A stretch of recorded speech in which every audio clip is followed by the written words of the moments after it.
সম্মানিত হাজিরিন, আজকে আমাদের তাফসীর শুরু হতে যাচ্ছে সূরা আল মাইদার 87 নম্বর আয়াত থেকে 87 আয়া অফ সূরা আল মাইদা। আজকের আয়াতে কয়েকটি বিষয় এসেছে, তার মধ্যে অন্যতম বড় একটি বিষয় আসবে মদ খাওয়া সংক্রান্ত বিষয়। কিভাবে এটা হারাম হলো এবং এর হারামটা কোন পর্যায়ের, ক্ষতিটা কত বড়, এই বিষয়ে যথেষ্ট আলোচনা আছে এবং কয় পর্যায়ে মদ হারাম করা হয়েছে সেটাও আসবে ইনশাআল্লাহ। শুরু হচ্ছে আরেকটি বিষয় দিয়ে, সেটা হচ্ছে মুসলমানদের জন্য আল্লাহ তাআলা ভালো তয়্যিবাত হালাল খাবারগুলোকে অ্যালাউ করেছেন। বিনা কারণে কেউ কোনো হালাল হারামকে নিজের জন্য হারাম করে নেবে না, এ বিষয়ে আল্লাহ তাআলা ইরশাদ করছেন, ইয়া আইয়ুহাল্লাযীনা আমানু লা তুহাররিমু তায়্যিবাতি মা আহাল্লাল্লাহু লাকুম ওয়া লা তা'তাদু। হে ঈমানদারগণ, তোমরা হারাম করে নিও না ভালো ভালো জিনিসগুলো যেগুলোকে আল্লাহ তাআলা তোমাদের জন্য হালাল করে দিয়েছেন, আর সীমা লঙ্ঘন করো না। যেগুলো আল্লাহ তাআলা আমাদের জন্য খাওয়া হালাল করেছেন, এগুলো আমরা কেউ নিজের জন্য আমি কোনোদিন খাবো না, হারাম করে ফেলাম আমার জন্য, এরকম করার সুযোগ আছে না, এটা করা যাবে না। এমনকি স্বয়ং রাসূলুল্লাহ সাল্লাল্লাহু আলাইহি ওয়াসাল্লাম কোন একটি ব্যাপারে ওনার বিবিদের সঙ্গে একটা ভেরি সেনসিটিভ বিষয়, স্পর্শকাতর বিষয়ে তিনি একটা জিনিস না খাওয়ার, মধু না খাওয়ার সিদ্ধান্ত করে ফেলেছিলেন। আল্লাহ তাআলা ওনাকে মোলামাত করেছেন, আল্লাহ তাআলা ওনাকে নিষেধ করেছেন। যেটা হালাল করে দিয়েছে আল্লাহ তাআলা সেটা হারাম করবেন কেন? আর এখানে আসল এই আয়াতগুলো নাজিল হওয়ার পিছনে কয়েকটি শান নুজুল এসেছে, কয়েকটি হাদিসে এসেছে, বিষয়গুলো কাছাকাছি। কিছু কিছু সাহাবী, কয়েকজন সাহাবী, কোন কোন রিওয়ায়াতে 10 জন সাহাবী নবী করিম সাল্লাল্লাহু আলাইহি ওয়াসাল্লামের কাছে যখন শুনলেন, দ্বীনের বয়ান শুনলেন, শোনার পরে তারা চিন্তা করলেন যে আল্লাহ রাব্বুল আলামিন আমাদেরকে যে জান্নাত দেবেন, জাহান্নাম থেকে হারাম করবেন, এগুলোর জন্য তো অনেক কষ্ট করতে হবে, অনেক ত্যাগ করতে হবে, কোরবানি করতে হবে। কারণ একটি হাদিসে রাসূলুল্লাহ সাল্লাল্লাহু আলাইহি ওয়াসাল্লাম বলেছেন, আলা ইন্না সিলাতাল্লাহি গালিয়া, আল্লাহ তাআলার কাছ থেকে জান্নাতটা যে তোমরা পাবে, কিনবে, খরিদ করবে, এই জান্নাতটা কি খুব সস্তা নাকি? অনেক দামি। তার মানে অনেক ত্যাগ কোরবানি করে জান্নাতকে অর্জন করতে হবে। তো ত্যাগ কোরবানির কথা চিন্তা করে ওনারা বললেন, এটাকে আমরা যদি ত্যাগ কোরবানি করতে হয় তাহলে দুনিয়ার অনেক আরাম আয়েশ এবং নফসের চাহিদাকে একদম কোরবানি করে দিতে হবে। তো একজনে বললেন যে আমি জীবনে আর বিবির কাছে যাব না, এটা দুনিয়াদারির বিষয়। আরেকজন বললেন যে আমি বিয়েই করব না। আরেকজন বললেন যে আমি খাসি হয়ে যাবো একদম। আরেকজনে বললেন যে আমি আর জীবনে গোশত খাবো না। আরেকজনে বললেন যে রাতের ঘুমটা হারাম করে দিলাম, কারণ সারা রাতও তাহাজ্জুদ পড়ব জান্নাতে যাওয়ার জন্য, ঘুমাইলে তাহাজ্জুদ জান্নাত পাওয়া যাবে না। এইভাবে বরাবরই শুরু করলো। কয়েকটি ঘটনা এসেছে। কোন কোন ঘটনায় নবী করিম সাল্লাল্লাহু আলাইহি ওয়াসাল্লাম তাদেরকে ডেকেছেন পার্সোনালি, কে বলছে ওদেরকে ধরে নিয়ে আসো। এরপরে তিনি তাদেরকে খুব নসিহত করেছেন। তিনি বলেছেন, দেখো তোমরা এত বেশি পরহেজগারি করতে যেও না। আল্লাহ তাআলা কি বলে দিয়েছেন যে তোমরা দুনিয়াকে একেবারে কোরবানি করে দাও আখিরাত পাওয়ার জন্য। দুনিয়াও চলবে, আখিরাতও চলবে। আল্লাহ তাআলা আমাদেরকে কি বলেছেন, রব্বানা আতিনা ফিদ দুনিয়া হাসানা ওয়া ফিল আখিরাতি হাসানা। দুনিয়ার হালাল তরিকায় ভালো জিনিস, সুন্দর জিনিস যদি আল্লাহ তাআলা দান করেন তাহলে আলহামদুলিল্লাহ বলে কবুল করে ফেলবো, অসুবিধা কি? আল্লাহ তাআলা আরেক জায়গায় বলেছেন, ওয়ালা তানসা নাসিবাকা মিনাদ দুনিয়া। হ্যাঁ, তোমার দুনিয়ার যে অংশ আছে, দুনিয়ার প্রাপ্য আছে, দুনিয়ার পাওনা আছে, যেটা আল্লাহ হালাল করে দিয়েছেন, অসুবিধা কি? এটা ভুলে যেও না, এটা মিস করার কোনো দরকার নাই। যদি আল্লাহ তাআলা পরীক্ষা করেন, অভাব অনটন কষ্টে কোনো সময় মুসিবতে পড়ে যায়, তাহলে হ্যাঁ সবর করতে হবে। কিন্তু যদি আপসে চলে আসে কোনো জিনিস হালাল তরিকা সুন্দর, কোনো অসুবিধা নাই। তিনি তাদেরকে বকাঝকা দিয়ে বললেন, লাকিন্নী আসুমু আফতির ওয়া উসাল্লি ওয়া আনাম ওয়া আনকাহুন নিসা। তোমরা কেউ কেউ তারা বলেছিল যে আমি আর কোনোদিন বছরে একদিনও রোজা ভাঙবো না, হারাম কয়দিন ছাড়া। বছরে কয়দিন রোজা রাখা হারাম? 5 দিন মাত্র। আর কোনোদিন রোজা ভাঙবো না, সারা বছর রোজা করবো। তিনি বললেন, তোমরা এত বেশি রোজা করবা কেন? ওয়ালাকিন্নী আসুমু ওয়া আফতির, আমি কোনো সময় নফল রোজা রাখি, আবার কোনোদিন রাখি না, কোনো সময় রাখি, কোনো সময় রাখি না। ওয়া উনকাহুন নিসা, আমি তো আমার বিবিরা আছে, বিয়ে শাদী করেছি, তাদের সঙ্গে আমার সম্পর্ক আছে, সম্পর্ক রাখি। ফামান আখাযা বিসুন্নতি ফাহুয়া মিন্নি, যে আমার এই সুন্নতকে অনুসরণ করবে, আমার আদর্শকে, আমার তরিকাকে, সে আমার অন্তর্ভুক্ত হবে, আমার উম্মতের মধ্যে পড়বে। আর ওমান লাম ইয়াখুয বিসুন্নতি ফালাইসা মিন্নি, যে আমার সুন্নতকে অনুসরণ করবে না, সে আমার সঙ্গে তার কোনো সম্পর্ক নাই। লা রুহবানিয়াতা ফিল ইসলাম, ইসলামের মধ্যে এরকম কোন বৈরাগ্যবাদ আছে? নেই। এরপরে আরেকজন এসে বললেন যে আমি কি করব, লা আকুলুল লাহাম, কেউ কেউ বলে যে আমি গোশত আর জীবনে খাবো না, গোশত শরীরকে খামাখা গরম করে ফেলে। অকাল বা ধুলা আতে যাওয়া জুনিসা, আবার কেউ বলে যে বিয়ে তো জীবনে আর করবোই না, শেষ। কারণ বিয়ে শাদী এগুলা করে সংসারিক দিকে বেশি মনোযোগ দেওয়া, দুনিয়াদারির দিকে মনোযোগ চলে যায়। তারপরে আল্লাহ তাআলা পরে বলে দিলেন ওয়াকুলু মিম্মা রাযাকাকুমুল্লাহু হালালান তাইয়্যিবা, আল্লাহ তাআলা যারা রিজিক দিয়েছেন হালাল এবং তাইয়্যিব, এগুলা খাও ঠিক মতো। ওয়াত্তাকুল্লাহাল্লাযী আনতুম বিহি মুমিনুন, সেই আল্লাহকে ভয় করো যিনি, যার প্রতি তোমরা ঈমান এনেছো। তার আগে তিনি বলেছেন যে তোমরা এগুলো হারামগুলোকে, হালালগুলোকে হারাম করো না, নিজের জন্য নিষেধাজ্ঞা করে দিও না। কোনো সময় কোনো জিনিস কারো খাইতে মনে চায় না, জোর করে খাওয়ার দরকার নাই, কিন্তু এইরকম একেবারে হারাম ঘোষণা করা, জীবনে টাচ করবে না বিনা কারণে, এটা ঠিক নয়। আবার বেশি খাওয়া দরকার নাই।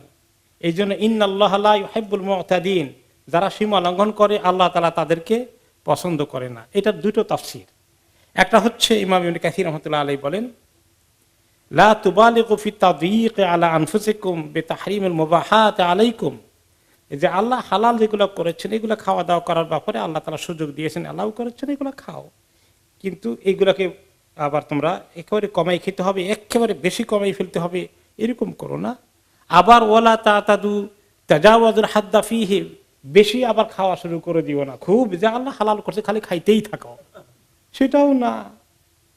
এই জন্য ইন বিটুইন, মাঝামাঝি ব্যালেন্স রক্ষা করে চলো, তাই না? তো এটা ইসলাম আমাদেরকে আসছে সুন্দর ব্যালেন্স শেখাতে। আর হাদিসে রাসূলুল্লাহ সাল্লাল্লাহু আলাইহি ওয়াসাল্লাম বলেছেন, ইন্নালি আনফুসিকুম হাক্কা ওয়া ইন্নালি আয়ুনিকুম হাক্কা সুমু ওয়াফতুরু ওয়াসাল্লু ওয়া নামু ফালাইসা মিন্না মান তারাকা সুন্নাতানা। তোমরা তোমাদের নিজেদের নফসের হক আছে তোমার প্রতি, সেটা পূরণ করো। তোমার চোখের হক আছে, রাত্রে কিছু ঘুমাও, সারা রাত্রে ইবাদত করো না, কুমিল লাইলা ইল্লা কালিলা। তারপরে তোমার কোনোদিন রোজা রাখো, কোনোদিন রোজা না রেখে খাওয়া দাওয়া করো, আর কিছু অংশ নামাজ পড়ো, কিছু অংশ ঘুমাও। যে ব্যক্তি আমার সুন্নতকে বর্জন করে সেই ব্যক্তি আমার উম্মতের অন্তর্ভুক্ত হবে না। তখন সাহাবায়ে কেরামের কথা শুনে বলেন, আল্লাহুম্মা সাল্লিমনা আও ওয়াত্তাবা'না মা আনজালতা, সাল্লামনা ওয়াত্তাবা'না মা আনজালতা, আল্লাহ আমরা সব কবুল করে নিলাম, আপনি যা কিছু নাজিল করেছেন সবগুলোকে মেনে নিলাম। এই বিষয়টা শেষ হয়ে গেল। এখন আসছে আরেকটি বিষয়। এখানে হালাল এবং তাইয়িবের মধ্যে একটা কথা আর বাকি রয়ে গেছে। হালাল তো আমরা বুঝি, তাইয়িব কি? তাইয়িব শব্দের তর্জমা হলো ভালো, উত্তম। তাহলে আল্লাহ তাআলা আমাদেরকে যে রিজিক দান করেছেন সেটা হালাল এবং তাইয়িব। সেটা যেমন হালাল তেমন আবার উত্তম জিনিস। যেগুলো উত্তম জিনিস নয় সেগুলো কোনটাই আল্লাহ তাআলা আমাদের জন্য হালাল করেননি। শুকর কি উন্নত মানের জিনিস নাকি? মদ কেমন? এগুলো কোনটাই, ড্রাগ, নেশা, এগুলো কোনটাই উত্তম না। যত কিছু খারাপ আছে সব আল্লাহ নিষেধ করে দিয়েছে।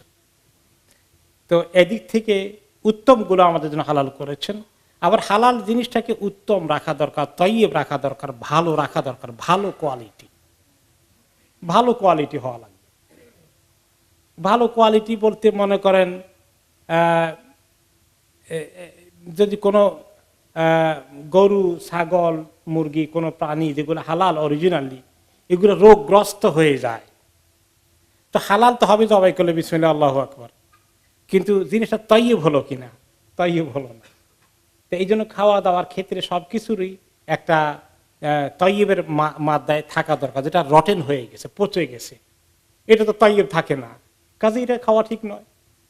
তরকারি বাসি হয়ে এমন বাসি হয়ে গেছে, এটা খেলে ক্ষতি হবে, এটা কি এখন তৈয়ব থাকলো? আর তাহলে এগুলো আল্লাহ তাআলা আমাদেরকে একটা স্ট্যান্ডার্ড দিয়েছেন, মাশাআল্লাহ, আমরা এগুলো মেনটেন করা দরকার।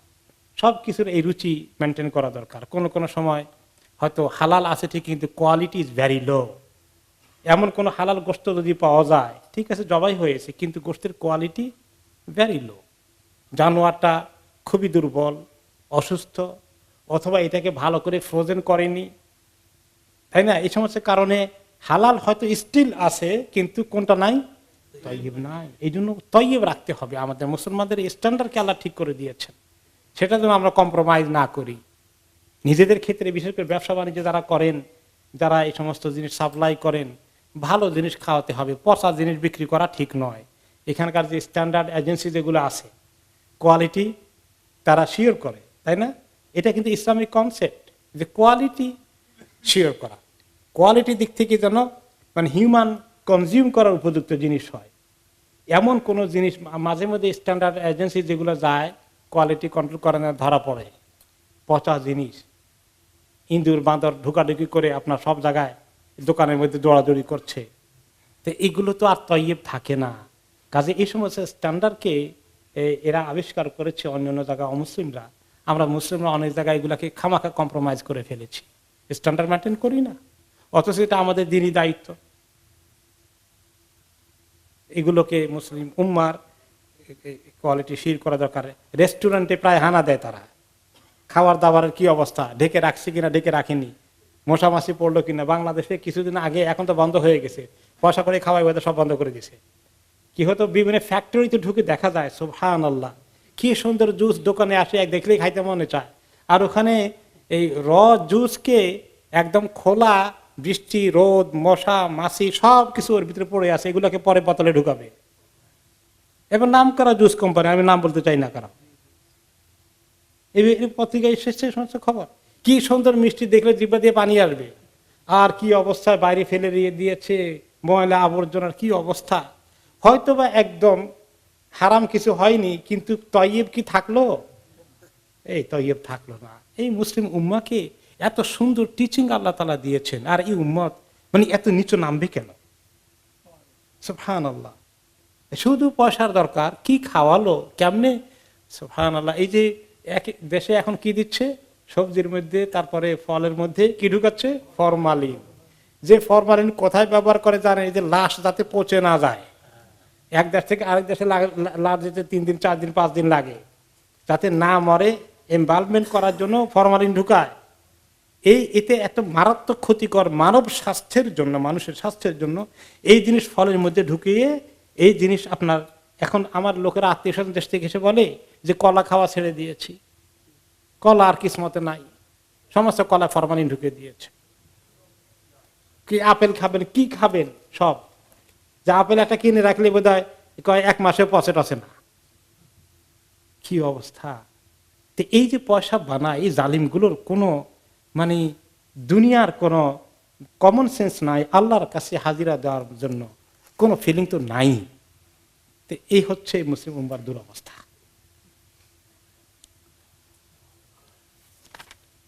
এই হলো যে তাইয়্যিবাত এবং তাইয়্যিব, এই কথাটা আল্লাহ রাব্বুল আলামিন অনেক জায়গায় বলেছেন।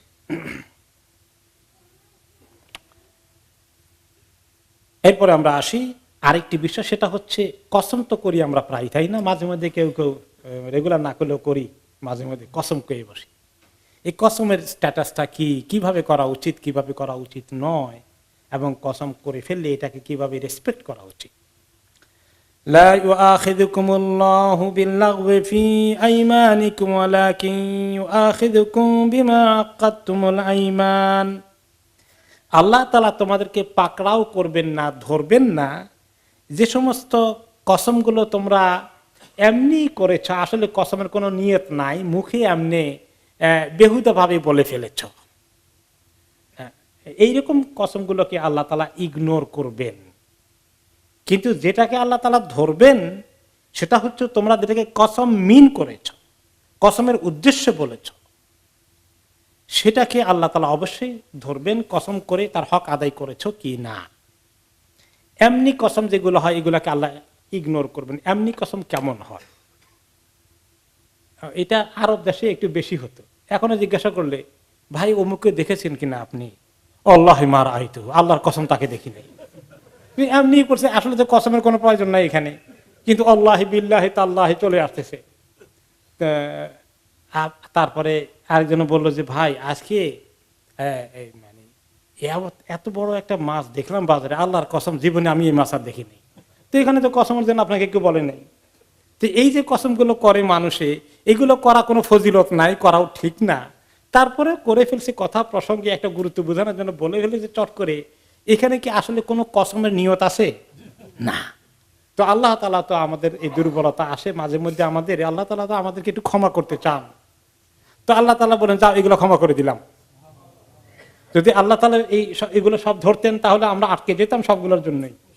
এগুলো আল্লাহ তাআলা ইগনোর করেছেন। আল্লাহ লা ইউআখিদুকুম, এগুলোর জন্য আল্লাহ তাআলা তোমাদেরকে পাকড়াও করবেন না। যদিও এগুলা লাগওয়া বলেছেন তিনি, লাগওয়া মানে হলো বেহুদা কসম।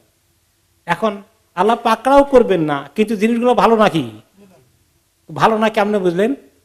লাগওয়া বলছেন, বেহুদা, বেহুদা কসম তোমরা যেগুলো করো। তাহলে বেহুদা কাজটা আল্লাহ ভালো পছন্দ করেন না। সূরা আল মুমিনুনে এক জায়গায় আল্লাহ তাআলা বেহুদা কাজ, কথা থেকে দূরে থাকতে বলেছেন। ওয়াল্লাযীনা হুম আনিল লাগওয়ি মু'রিদুন, যারা বেহুদা কাজ, কথা থেকে দূরে থাকে। তাহলে এটা না করাই ভালো। তবে কেউ করে ফেলছে, একটা অভ্যাস হয়ে গেছে বা হঠাৎ করে করছে, খেয়াল করেনি, আল্লাহ তাআলা মাফ করে দিবেন। কিন্তু যেটা আল্লাহ তাআলা ধরবেন, কসম করেছে অথচ পালন করেনি, ভেঙ্গে ফেলেছে অথবা কাফারা দেয়নি, এটা অনেক বড় শক্ত জিনিস। কারণ কসম তো মানুষ করতে হয় কোনটা নিয়ে? কার নামে? আল্লাহর নামে। আল্লাহ ছাড়া কোন গায়রুল্লাহর নামে কসম করা যায় না। কারণ কসম এমন একটা জিনিস, অনেক শক্তি, অনেক বড় ক্ষমতার অধিকারী যিনি, তার নামে কসম করতে হয়। যিনি সবচেয়ে বড় শক্তির অধিকারী, মহাশক্তিশালী, তিনি আল্লাহ। তার নামে ছাড়া অন্য কারো নামে কসম করলে শিরক হয়ে যাবে। আল্লাহর নামে কসম করতে হবে, এটা আল্লাহর হক। যেভাবে ইবাদত শুধুমাত্র কার করা যায়? আল্লাহ তাআলা করা যায়। কসমও আল্লাহ তাআলা নামেই করতে হয়, অন্য কোনো কিছু। বিদ্যার কসম, মা বাবার কসম, মাথার কসম, এগুলা কিছুই করা যাবে না। এগুলা এক ধরনের শিরক। এগুলা থেকে আমাদের অনেক এরকম অভ্যাস হয়ে আসছে, এগুলা কিন্তু ছেড়ে দিতে হবে। এগুলো মোটেই ঠিক নয়, অনেক বড় গুনাহ।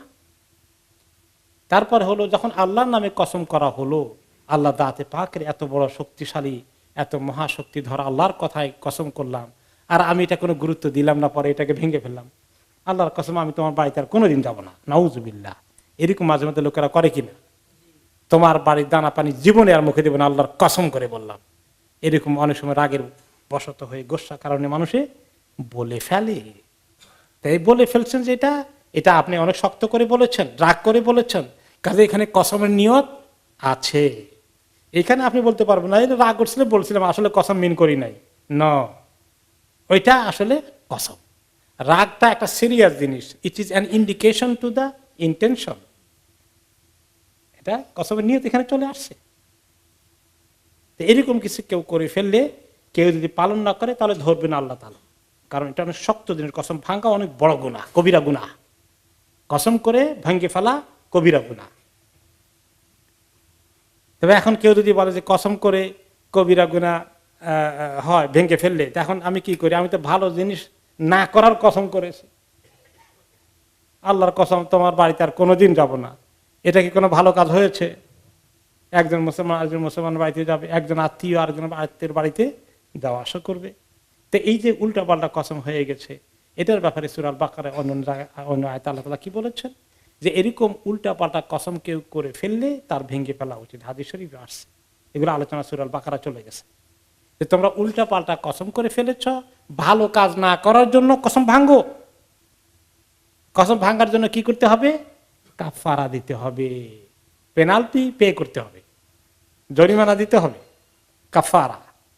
তার জন্য সওয়াব পাবেন ইনশাআল্লাহ, বেকার যাবে না। এখানে ট্যাক্স নিয়ে গেলে তো খামাকা পেনাল্টি, গাড়ি পার করছেন উল্টা পাল্টা জায়গায়, গায়ে নিয়ে গেল, এটা যেন কোনো ইনশাআল্লাহ সওয়াব হবে না। তবে কাফারা আদায় করলে সেটা একটা ইবাদতের মধ্যে পড়বে ইনশাআল্লাহ, ওইটা সওয়াব পেয়ে যাবে। তবে স্বাভাবিকভাবেই এটা একটা মানে এমন সওয়াব যে এটা সদকা দানের মতো সওয়াব নয়, এটা একটা পেনাল্টির মতোই, যদিও এর মধ্যেও কিছু সওয়াব আছে। তো এই তাহলে ভালো কাজ না করার জন্য কসম করেছি, তাহলে এই কসমকে ভেঙে ফেলা ফরজ এবং সে ভালো কাজটা করা উচিত, এবং তার জন্য কি করতে হবে? কাফারা দিতে হবে।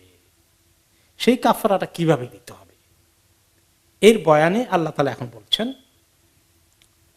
فكفارته إطعام 10 مساكين من أوسط ما تطعمون أهليكم أو كسوتهم أو تحرير رقبة।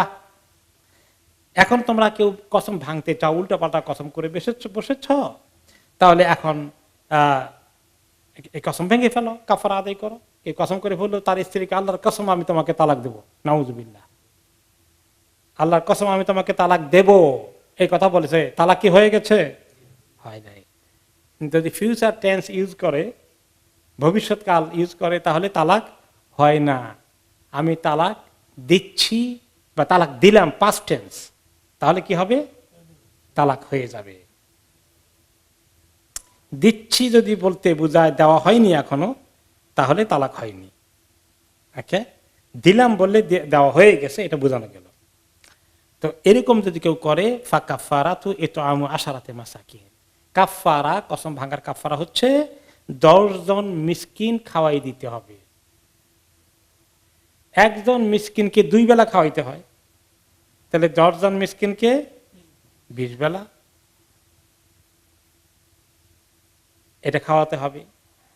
এর পরিবর্তে ঠিক একই যেভাবে একটি রোজার পরিবর্তে একজন মিসকিনকে খাওয়াইতে হয় কয় বেলা? 2 বেলা, অথবা 1 ফিতরা পরিমাণ দিতে হয়। তাহলে এখন কসম ভাঙার জন্য যদি আপনি না খাওয়ান, বরঞ্চ পয়সা দিতে চান, তাহলে কয় ফিতরার পয়সা দিতে হবে? 10 ফিতরা।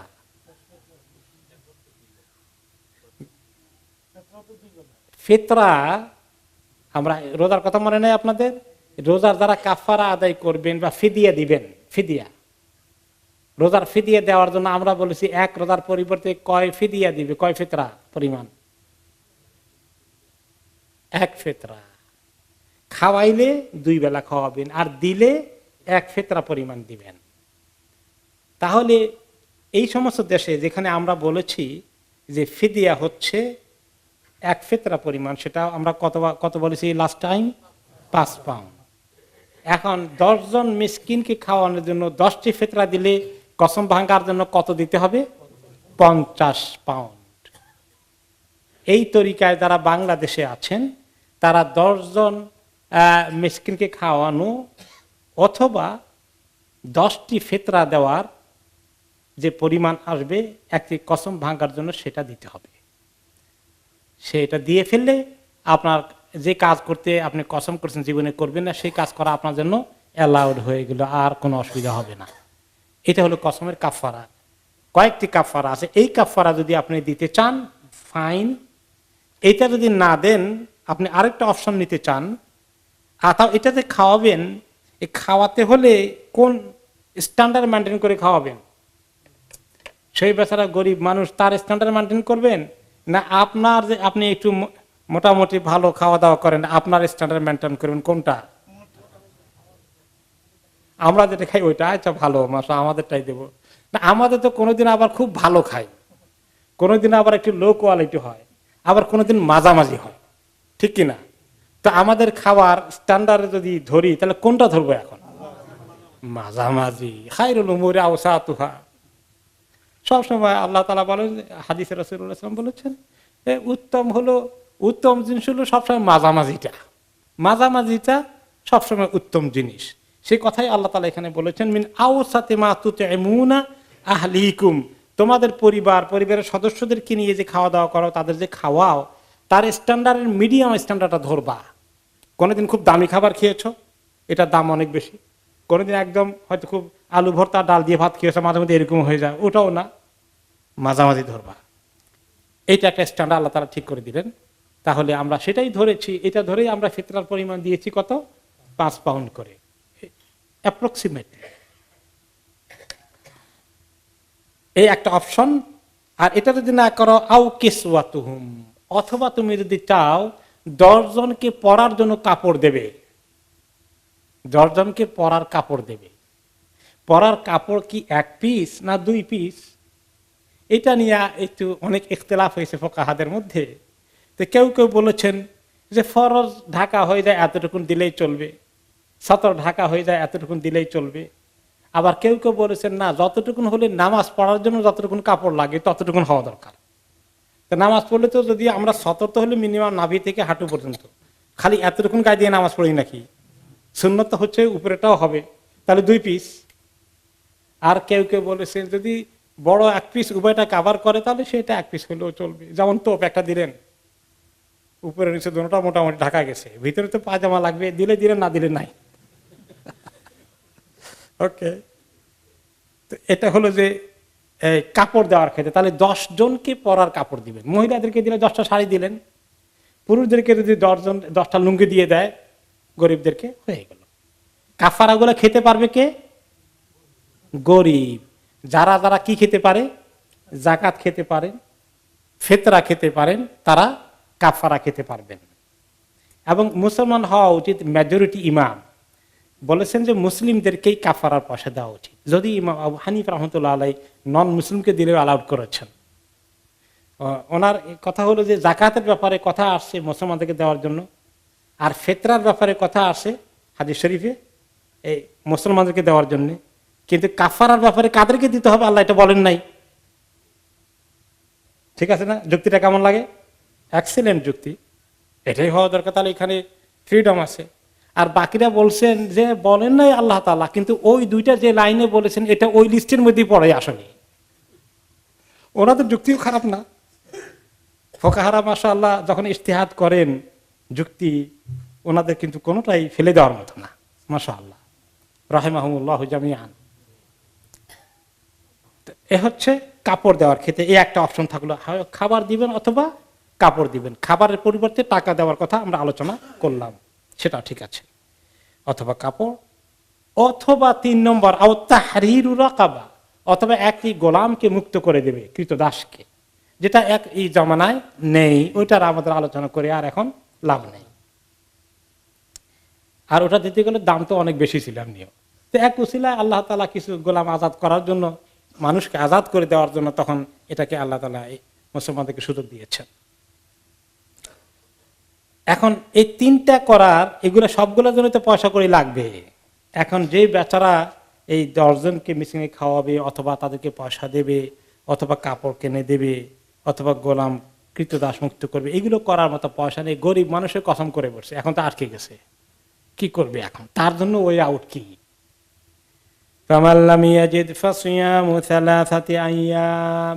যেই ব্যক্তি এগুলা করার সক্ষমতা নেই, টাকা পয়সা নেই, এই পেনাল্টি পে করতে পারছে না, কাফারা আদায় করতে পারছে না, যদি পেনাল্টি কথাটা অ্যাপ্রোপ্রিয়েট না, এখন কি করবে? তাহলে তার সক্ষমতা নাই, তাহলে সে 3টা দিন রোজা রেখে দেবে। 3 দিন রোজা রাখলে তার কাফারা আদায় হয়ে যাবে, এর মধ্যে কোনো পয়সা খরচ হবে না। তাহলে এটা হলো ওই ব্যক্তির জন্য যে এগুলো আদায় করতে অক্ষম। যে আদায় করতে সক্ষম আছে তার জন্য রোজা রাখলে হবে না, তাকে খাওয়াতে হবে, কাপড় দিতে হবে, অথবা পয়সা দিতে হবে, অথবা কৃতদাস আজাদ করতে হবে। যে গরিব, তার পক্ষে সম্ভব নয়, সে এই কাজটা করবে।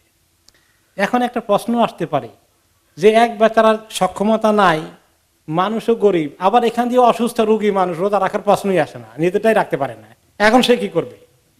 এই তো মুসিবতের কথা, এটার উত্তর তো নাই এখানে। এখন এটার অবস্থা হচ্ছে যে যতদিন যখন আল্লাহ তাআলা তাকে তৌফিক দেবেন, তার কাছে এমন আসে মাল, চাই দান সদকা খয়রাত যেখান থেকে আসুক, নিজের খেয়ে দিয়ে দেওয়ার মতো পজিশন হয়ে যায়, তখন সে দেবে। মনে রাখবে এটা। আর যদি না দিতে পারে, আসে নাই কোনো জায়গা থেকে, বেচারাই টানাটানি করে খায়, দেওয়ার মতো নাই, আর এই অবস্থায় মরে গেল, তাহলে এখন কি হবে? সে একটু অনুতপ্ত হয়ে থাকবে যে আল্লাহ আমি করে ফেলছিলাম, এবং নিয়ত রাখবে শক্ত যে আল্লাহ যখনই আমার সক্ষমতা আসে, কোনো মাল চলে আসে আমি দেব। এই নিয়ত করতে করতে যদি মরে যায়, লা ইকাল্লিফুল্লাহু নাফসান ইল্লা উসাহা, সাধ্যের বাইরে আল্লাহ তাআলা মানুষ থেকে কোনো কিছু আর সাধ্যের বাইরে জোর করে আদায় করেন না, তার নাই দেবে কোত্থেকে, আল্লাহ তাআলা দেখছেন। কিন্তু নিয়ত রাখতে হবে যখনই আমার তৌফিক দিবেন আল্লাহ তাআলা, তখনই আমি দিয়ে দেব। এরপরে আল্লাহ তাআলা কনক্লুড করছেন, যালিকা কাফফারাতু আইমানিকুম ইযা হালাফতুম, এই হচ্ছে তোমাদের কসমগুলোর কাফারা, যখন কসম ভেঙে তোমরা কাফারা আদায় করতে চাও, এর এই পদ্ধতি এবং তরিকা এবং পরিমাণ, যখন তোমরা কসম করো এটাকে ভাঙতে হলে এই তরিকায় কসমকে ভাঙবে। ওয়াহফাদু আইমানাকুম, আর তোমাদের কসমগুলোর হেফাজত করো, আর যখন তখন কসম করো না, এবং যে কসম তুমি পালন করতে পারবে না, অযথা কসমের অপব্যবহার করা, এগুলা কিন্তু ঠিক নয়। যে কোনো ইস্যুতেই তুমি সিরিয়াস হয়ে কসম করে ফেললা, এটা ঠিক নয়। যখন তখন এরকম কসম করা ঠিক নয়।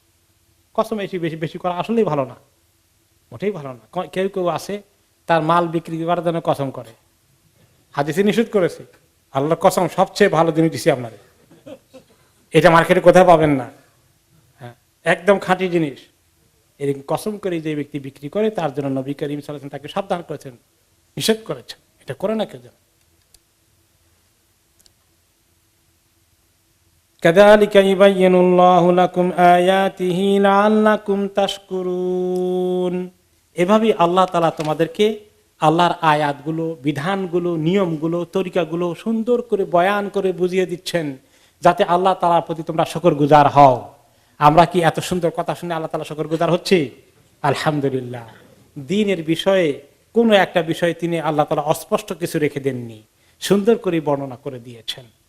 তারপরে যে আমরা আমল করি না, এটার জন্য এরকম উল্টাপাল্টা কেউ করে ফেলি যদি, আমরা কিন্তু আল্লাহ তাআলার এই সুন্দর বয়ানকে কোনো গুরুত্বই দিলাম না, স্বীকৃতি দিলাম না, আমল করলাম না, আমরা অকৃতজ্ঞ হয়ে গেলাম।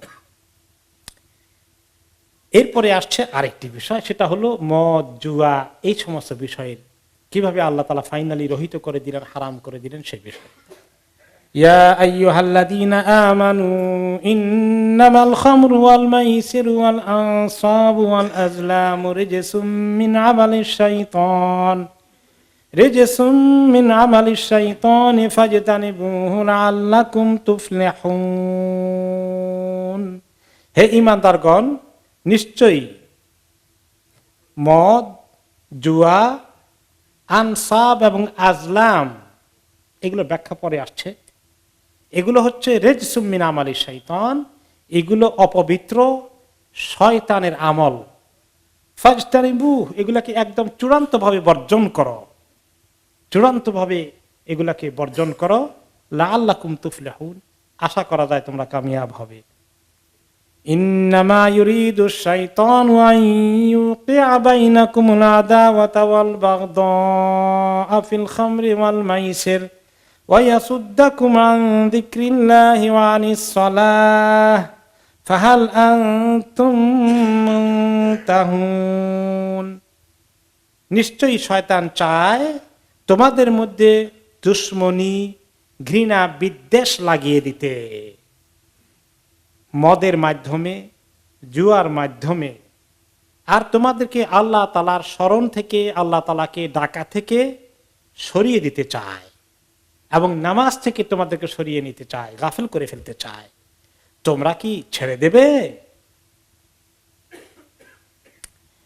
আল্লাহ তাআলা এখানে খামরের কথা বলেছেন। খামর কি জিনিস? মদ। আর যে কোনো জিনিস, মদ, এই খামর শব্দের অর্থ আসলে ঢেকে রাখা। এই জন্য মহিলারা মাথার উপরে যে মাথাকে ঢেকে রাখার জন্য যে স্কার্ফটা দেয় বা ওড়না দেয়, এটাকে বলা হয় খিমার, কারণ মাথাকে কাভার করে ঢেকে রাখে। মদকে খামর বলা হয়েছে কেন, নামকরণ কেন করা হয়েছে? কি ঢেকে রাখে মদটা? আকলকে ঢেকে রাখে, সেন্স কাজ করে না। মদ বেশি করে খেয়ে আর সেন্স থাকে, উল্টা পাল্টা যা আছে সব করে। এই জন্য এই মদ শুধু মদ নয়, যে কোনো নেশা, কুল্লু মুস্কিরিন হারাম, যা কিছু নেশা উদ্রেক করে, যেটা খাইলে নেশা হয়, মানুষের সেন্স কাজ করে না, আকল ঠিক মতো ফাংশন করে না, উল্টাপাল্টা ঘটে, এই সব কিছুই এই মদের হুকুমের মধ্যে পড়ে যায়। এই জন্য সমস্ত নেশা হারাম। ড্রাগ, হিরোইন, গাঁজা, যা কিছু নেশা করে, এই জাতীয় নেশা করে যে আকলটা এফেক্টেড হয়ে যায়, ঠিক মতো ফাংশন করে না, এই সব কিছুই হারাম। এই হলো খামর। মাইসের, জুয়া, আরবিতে আরেকটি শব্দ তার জন্য ব্যবহৃত হয়, তেমর, তেমার, জুয়া খেলা। জুয়া খেলা যে কোনো তরিকায় জুয়া খেলুক, জুয়ার অনেক তরিকা আছে। জুয়ার ঘর আছে, আপনারা বলেন ঘোড়ার ঘর নাকি, এরকম আছে। তো এই একটা সরাসরি জুয়া। আবার কিছু আছে তাস খেলতে খেলতে জুয়া খেলে, পাশা খেলতে খেলতে জুয়া খেলে, তারপরে আপনার দাবা খেলতে খেলতে জুয়া খেলে। এই সমস্ত যত রকমের এগুলা আছে সবগুলো জুয়ার ভিতরে পড়ে যাবে। এমনকি মুজাহিদ এবং আতা রহমতুল্লাহ আলাইহিমা দুজন উঁচু মানের তাবী এবং মুফাসসির, ওনারা বলেন কুল্লু শাইইন মিনাল কিমার ফাহুয়া মিনাল মাইসির। এনিথিং যেটা এরকম টাকা পয়সা লস গেইন ইত্যাদি করানো হয়, এইরকম যে কোনো খেলা যদি এরকম ধরা হয়, ঘোড় দৌড়, রেস কোর্স, সাধারণ রেস কোর্স তো ঠিক আছে, আমরা আপনার ঘোড়া আছে আমার ঘোড়া আছে, দেখি কারটা আগে যায়, আমরা একটু ইয়ে করি, প্রতিযোগিতা করি, ফার্স্ট হয়েছে সেকেন্ড হয়েছে, নো প্রবলেম। কিন্তু যদি বাজি ধরা হয়, বাজি, এটা কি জুয়া, যারটা আগে যাবে সে পাবে এত, আর বাকিটা সে পে করবে। তোমারটা আগে গেলে আমি তোমাকে পে করবো এত, আমারটা আগে গেলে তুমি আমাকে এত পে করবা। এই যে বাজির মতো যেটা হয়, বাজি ধরা, এগুলো কি জুয়া। এই জন্যই তো এই যে এই সমস্ত রেস হারাম, খেলার নামে জুয়া হয়, ঠিক কিনা? এই খেলা ধরে জুয়া হচ্ছে। এমনি খেলা হয়তো অনেক খেলা সব হারাম না, ঠিক আছে একটু খেললো, কিন্তু যখন বাজি ধরা হয় তখন হারাম হয়ে যায়। এবং ছোটখাটো কবিরা, ছোট গুনাহ নয়, কবিরা গুনাহ এগুলো। এমনকি তিনি বলেন হাত্তাল্লাহ আবাসিবিয়ান বিল জাওজ, বাচ্চা কাচ্চারা যদি এরকম কোনো বিচি দানা এগুলো দিয়ে, সিমের বিচি দিয়ে, এগুলো দিয়ে এরকম করে নক করে যে আমার ইয়ে হলো, অথবা এরকম যে অ্যারো দিয়ে, তীর দিয়ে, অথবা বন্দুক দিয়ে কেউ যে কে কটা ফুটালো এত অনুযায়ী পাবে, আমি ফুটালে তুমি পাবে, তুমি ফুটালে আমি তোমাকে দিতে হবে, যে কোনো তরিকা ছেলে পেলে খেলাধুলার মধ্যেও যদি এগুলো চলে আসে, এই সমস্ত গেইন অথবা ক্ষতি, লাভ এবং ক্ষতি, পয়সা আনা দেওয়া এগুলো হয়, তাহলে এগুলো কি জুয়ার মধ্যে পড়ে যায়। আমাদের দেশে পাশা খেলে, তাস খেলে, এগুলো দিয়ে তারা মনে করে তাস খেলতেছি। তাস খেলা ইটসেলফ ইজ অত্যন্ত কদর্য জিনিস, নো ডাউট। এর সঙ্গে যদি জুয়া যোগ হয়, পয়সা গেমে উইন করলে পাবে, তা না হলে লুজ করবে, পে করতে হবে আরেকজনকে, তাহলে এটা সুস্পষ্ট জুয়া হয়ে গেল, তাসের সঙ্গে জুয়া যোগ হয়েছে। Lottery, absolutely, thank you. Lottery, এই লটারিটা জুয়ার একটি ফর্ম। সবাই মিলে টাকা দিবে, আর বাক্স ঘুরিয়ে যার কিসমত জুটবে সে পেয়ে যাবে, আর বাকিরা শূন্য হাতে বাড়িতে যাবে, এটাই জুয়া। এই জন্য লটারি নিষেধ। আবার কোন কোন হালাল লটারি আছে। কেমন হালাল লটারি? নবী করিম সাল্লাল্লাহু আলাইহি সাল্লাম ওনার সফরে যাওয়ার সময় কোন বিবিকে সাথে নিয়ে যাবেন, কোন বিবিকে সাথে নিবেন, বিবি তো ওনার আল্লাহ দিল 9 জন ছিলেন কোন কোন সময়। তো এখন নাম লিখে ফেলে দিতেন, যার নাম উঠে তাকে নিয়ে চলে যেতেন। এই জন্য আমরা ওই সুন্নত লটারি তারাবের মধ্যে চালিয়ে দিয়েছি। আপনারা 200-300 লোকে অ্যাপ্লাই করেন, আর সেখান থেকে নাম যার যার উঠে তারা চান্স পেয়ে যায়। এটা হালাল, কারণ এখানে কোনো পয়সা দেওয়া হচ্ছে, এখানে যারা লস করলো তারা কিছু পে করবে না। তো এটা এটা একটা ফর্ম আছে। কেউ কনফিউজ হয়ে যাবে যে লটারি যদি হারাম হয়, এখানে লটারি করেন কেন? আবার নবী করিম সাল্লাল্লাহু আলাইহি ওয়াসাল্লাম লটারি করেছেন যেহেতু, আপনারা লটারি হারাম বলেন কেন? বুঝতে হবে যে এটা এটা ওই লটারি ওই ফর্ম না। লটারির যে ফর্মটা জুয়ার ফর্মে আসে, সেটা মেজরিটি লটারিগুলো এভাবেই হচ্ছে, এগুলো এই জন্য হারাম। লটারি কেনার আমাদের অনেকেরই বোধহয় অভ্যাস আছে কিনা, অনেকেরই আছে। কোন কোন মুসল্লি আমাদেরকে বলে কি জানেন, মুরব্বীরা জুমার নামাজ পড়ে অনেকে দেখা যায় টুপিটা মাথা দিয়ে ঘোড়ার ঘরে ঢুকছে। আল্লাহ, এটা অনেকের এমন নেশা, এই নেশা ড্রাগের থেকে কম নাকি? আল্লাহ আকবার। অনেক ফ্যামিলি আসে জুয়ার মধ্যে পড়ে সর্বশান্ত খুঁয়ে ফেলেছে, তাদের স্ত্রী পরিবার কান্নাকাটি, সবার মানে সমস্ত পয়সা, খাবার দাবারের পয়সা, গলার সোনা গয়না, হাতের চুড়ি মুড়ি সব নিয়ে শেষ করে দিয়েছে। তারপরেও তা কি ক্ষান্ত দেয়? এরপরে পারলে জমি বিক্রি করে। সুবহানাল্লাহ। এরপরেও নেশা ছাড়ে না। জুয়ার নেশা এমন, মদের নেশা কি সহজে ছাড়তে পারে? সুবহানাল্লাহ। এক একটা মুনকারের নেশা এমন পেয়ে বসে মানুষকে।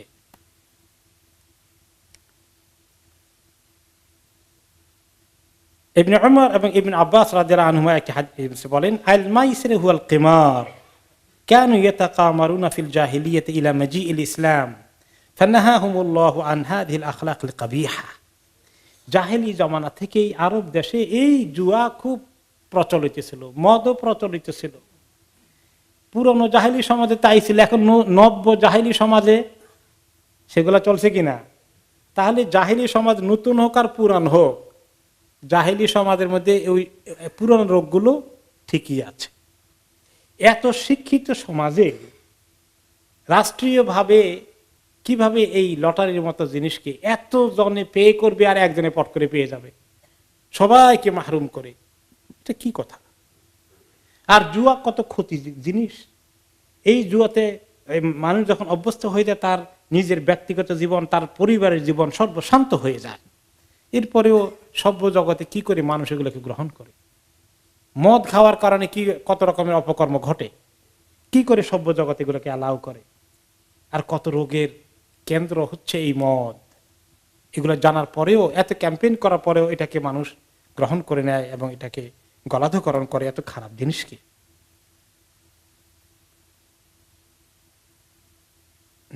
এই জন্য যে কোনো ধরনের দাবা, গুটি খেলা, যে কোনো কিছু হয়, এর সঙ্গে যখনই কোনো এইরকম বাজি অথবা এরকম লটারি অথবা লস এবং ক্ষতির প্রসঙ্গটা চলে আসে, এটা মারাত্মকভাবে হারাম। একটি হাদিসে রাসূলুল্লাহ সাল্লাল্লাহু আলাইহি ওয়াসাল্লাম বলেছেন কি, মান লাইবা বিনারদাশির ফাকান্নামা সাবাগা ইয়াদাহু ফি লাহমি খিনজির ওয়া দামিহি।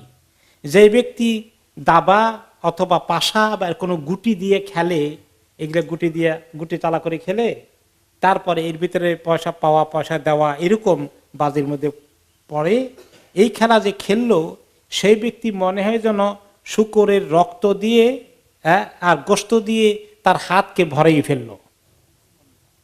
এত ঘৃণার জিনিস।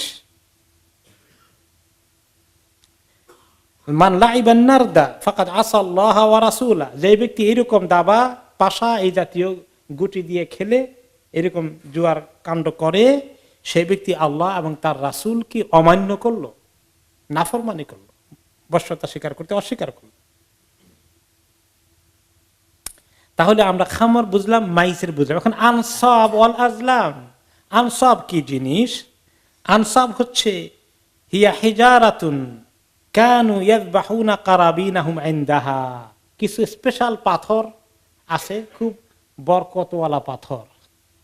ওই বরকতওয়ালা পাথরের ওইখানে গিয়ে জানোয়ারকে কোরবানি করবে, মূর্তির নামে উৎসর্গ করবে। এগুলো করে আসছিল আরব দেশের লোকেরা, কোরবানি খুব করত। কোরবানিতে হিন্দুরাও করে, বলি দেয়, ওই ওই বলির মতো আর কি আরবদের কোরবানি ছিল। তো এরকম একটা বিশেষ পাথর আছে বরকতওয়ালা, তাদের কাছে খুব পবিত্র পাথর, ওইখানে গিয়ে যে কোরবানি করতো, এটা হচ্ছে আনসাব। এগুলো শিরক। এটা হলো আজলাম। আজলাম কি জিনিস? হিয়া কিদাহুন কানু ইস্তাকসিমুনা বিহা। সেখানে এক ধরনের পাত্রের মতো, সেখানে কিছু গোশত রেখে থেকে, এটাও একটি শিরকি প্রক্রিয়া। যেমন ভেট দেওয়া হয়, কিছু খাবার দেয় না, ভোগ দেওয়া হয়, এই জাতীয় কিছু খাবারটা, গোশত টোস্ত, এগুলো মূর্তি টুর্তির নামে ওখানে রেখে আসতো এই পাত্রের মধ্যে। এই বিভিন্ন উপাসনালয় গেলে কি দেখবেন, বিভিন্ন ধর্মাবলম্বীদের তারা কি রেখেছে, বাটি আছে, ওখানে খাবার রাখছে, ফল রাখে, এটা সেটা রাখে, কমলা রাখে, কলা রাখে, তো মনে করে তাদের মাবুদে বসে বসে খায় ক্ষুধা লাগলে। এমন মাবুদ তার ক্ষুধা লাগে, তার জন্য যারা ইবাদত করে এই বেচারাটা কষ্ট করে তার জন্য খাবার দিতে হবে, এত দুর্বল মাবুদ। এখন মাবুদ আর কি ঘোড়ার ডিম খায়, ও সাপ বিচ্ছু ইঁদুর বান্দর আছে সবাই খায় আর কি, আর কোন সময় চোরে খায়। এ হলো অবস্থা। তো এইগুলো এক ধরনের অনেকটা এগুলো হচ্ছে আজলামের মতো অবস্থা। এসব এগুলো শিরক, পরের দুইটা শিরক, আগের একটা মদ আর একটা জুয়া, এরপরে শিরকের দুইটা প্রক্রিয়া। এগুলো বলে আল্লাহ তাআলা বলেন রিজসু মিন আমালি শাইতান, এগুলো রিজস, অত্যন্ত অপবিত্র নাপাক জিনিস। এগুলোর মধ্যে কোনো পবিত্রতা আছে? এগুলো শয়তানের কাজ। শয়তান চায় মানুষকে দিয়ে এই সমস্ত অপকর্ম করাতে। হ্যাঁ, এগুলো আল্লাহ তাআলা মোটেই পছন্দ করেন। এগুলো ইসম, গুনাহ, নাপাক এবং গুনাহ। এখন রিজস, রিজস শব্দের অর্থ কি? দুটো অর্থ। একটা হলো রিজস অর্থ ইসম, আবার রিজস অর্থ কেউ কেউ বলেছেন নাপাক, নাজাস, দুটো অর্থ। তো যদি গুনাহ নেন তাহলে এই গুনার ব্যাপারে সব আমরা একমত যে এই কাজগুলো করা কি গুনাহ। তাহলে এতে করি মদ খাওয়া গুনাহ, মদ আর কি কি করা গুনাহ আসছে, জুয়া খেলা গুনাহ, তারপরে এই সমস্ত শিরকের গুনাহ তো গুনাহ আছেই। রেজের অর্থ নাপাক যদি হয়, তাহলে মদ গায়ে লাগলে পাক না নাপাক এটা কোশ্চেন চলে আসে। যদি নাপাক হয় তাহলে তো মদ গায়ে লাগলে এটা নাপাকে লেগে গেল, কাপড়ে লাগলেও নাপাকে লেগে গেলে ধোয়া উচিত। আর যদি নাপাক না হয়, গুনাহ হয়েছে, আপনি খাওয়াটা গুনাহ, তাহলে গায়ে লাগলে কাপড়ে লাগলে এটা আর নাপাক থাকলো না। এটা নিয়ে ওলামাদের দুটো মত আছে। হানাফি মাযহাবের মতামত হচ্ছে এটা নাপাক এবং গুনাহ দুটোই, কিন্তু কোন কোন ইমাম বলেছেন না, রেজ শব্দটি নাপাকের জন্য আসে না, বরং এটা গুনার জন্য আসে। কি কারো গায়ে যদি অ্যালকোহল লেগে যায় কোনো কারণে, তাহলে তার নামাজ হয়ে যাবে, অসুবিধা নাই। ওকে, তবে যদি ধোয়া সম্ভব হয়, সেফ অপিনিয়ন হচ্ছে যে এটাকে ধুয়ে নেওয়া। তার আবার এখান থেকে কেউ কেউ সুবিধা পায়, নামাজ কাজা করার এক্সকিউজ জোগাড় হয়, বলে যে এমন জায়গায় কাজ করি, রেস্টুরেন্টে কেউ কাজ করে, ওটা তো কাজ করবেন কি করবেন না আপনার বিষয়, তারপরে কাজ করে ফেলতেছেন। এখন ওখানেও কাজ করতেছেন, এটাও আপত্তি আছে। এখন এই মদ লাগছে গায়ের মধ্যে, জামার মধ্যে, এই উসিলা নামাজে কাজা করতেছেন, মাশাআল্লাহ ভালো, এই এক্সকিউজ জোগাড় হয়ে গেছে। না, এই নামাজ পড়ে ফেলবেন যদি পারেন, একটুখানি যেখানে লেগেছে পানি দিয়ে ধুয়ে ফেলেন, বা একটু এখানে জামা লেগেছে ওখান দিয়ে একটু ধুয়ে ফেলেন, যাচ্ছে না। আর যেহেতু ইখতিলাফ আছে, তারপরেও নামাজ কাজা না করে ওই অবস্থাতে কি করতে হবে? নামাজ পড়ে ফেলতে হবে। এটা অনেক বড় শক্ত গুনাহ হবে। এই কোন রকমেই এই ভুল ধারণা থাকবেন না যে মদের ফোঁটা কোনখান দিয়ে লেগে গেছে খেয়াল করিনি, আমি আর নামাজ পড়বো না। এটা মিথ্যা, এটা অন্যায়, এটা আরো জঘন্য অন্যায়। নামাজ কাজা কিছুতেই করা যাবে না। তো তোমরা এগুলো ছেড়ে দাও, এই কাজগুলো। ফাহাল আনতুম মুনতাহুন না, তারপরে আল্লাহ তাআলা বললেন যে এগুলো যদি ছেড়ে দাও তাহলে তোমরা কামিয়াব হবে। আর ছেড়ে না দিলে কামিয়াব হবে, জীবনটা ব্যর্থ হয়ে যাবে, দুনিয়াও নষ্ট আখেরাতও নষ্ট।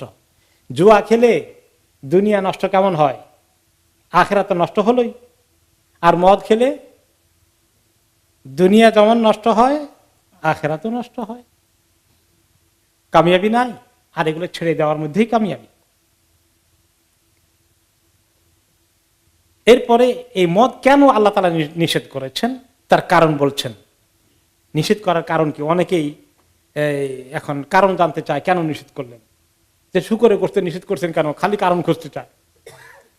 সেটা আল্লাহ তাআলা সব কিছুর কারণ বিস্তারিত ব্যাখ্যা করেন নাই, কারণ ফিরিস্তি অনেক লম্বা হয়ে যাবে।